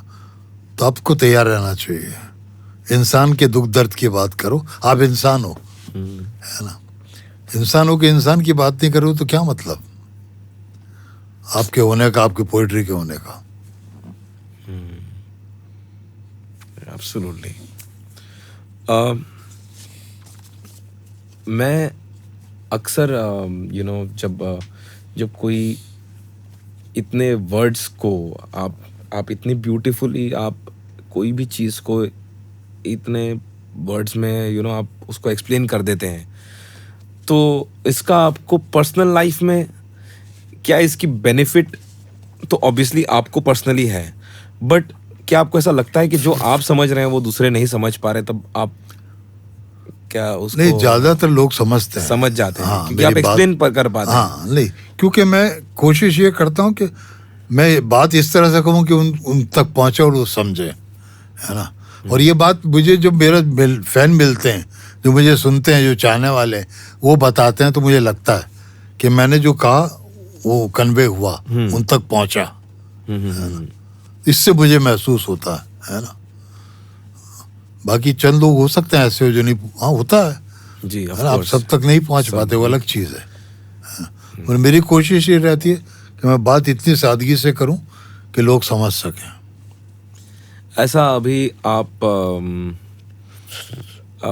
लाइक इफ अगर आपको कुछ एक मैसेज देना हो in general to the people watching, जो भी ये एपिसोड देख रहे हैं, तो आपका क्या, क्योंकि उसमें बहुत सारे aspiring writers, aspiring musicians, aspiring people basically जो भी हैं, तो आपको उनको कुछ एक मैसेज मैं सिर्फ ये दूंगा उनको कि पहले तो अपने आप को खुद पहचाने, और उनको ये लगता है कि नहीं मैं ये कर सकता हूँ, तो उन्हें ज़रूर कोशिश करनी चाहिए, है ना। मगर सब शौकिया हो, आधा अधूरापन हो, तो बेहतर है कि वो जिस चीज़ को पूरी तरह जानते हैं, उस तरफ उनको रुझान करना चाहिए। तो बिल्कुल, है ना। और मुकद्दर तो ऊपर वाला लिखता है ना। आपकी डेस्टिनी उसने क्या लिखी है वो किसी को पता नहीं, मगर ये ज़रूरी होता है कि आदमी को अपना नाप तोल करते रहना चाहिए, बस। Beautiful sir, on that note thank अरे you so thank you much. So much यार, तूने मुझे बुलाया आपने और मेरे अंदर झांका, आई उसके लिए होप बहुत बहुत शुक्रिया। आई होप मैंने ऐसा, क्योंकि नहीं मैं नहीं, बहुत भी अच्छा लगा तुम्हारा thank- इंटरव्यू मुझे। थैंक यू तुमने आज सो मच। वो तमाम जो रिपीटेड चीजें उनसे मुझे अलग बातें की मुझसे। बहुत बहुत वो शुक्रिया। तो तुमने गीत का शायर सईद कादरी को मिलवाया लोगों से, है ना। सईद कादरी के गीतों के जरिए नहीं, सईद कादरी के खुद के जरिए। जो मैं हमेशा से एक आपकी जो एक मिस्ट्री रही और जो मैंने अज्यूम किया आपके बारे में, आप बिल्कुल उस पे एकदम 100% खरे उतरे हो आप। क्योंकि मैं हमेशा लगता था कि आपकी राइटिंग से कि आप बहुत श्योर इंसान हो, आप में बहुत एक आप ऑनेस्ट तो हो ही, बट आप बहुत श्योर हो कि ये है भाई। नहीं, मैं क्योंकि होना चाहिए, हाँ, तो वो जो मैंने सोचा था वो आप वही हो, और मैंने आज आपसे वो चीज़ ली है, और मैं खुद से मुलाकात करता रहूँगा ऑब्वियसली। और तुम्हें पता नहीं मैंने तुमसे क्या क्या लिया।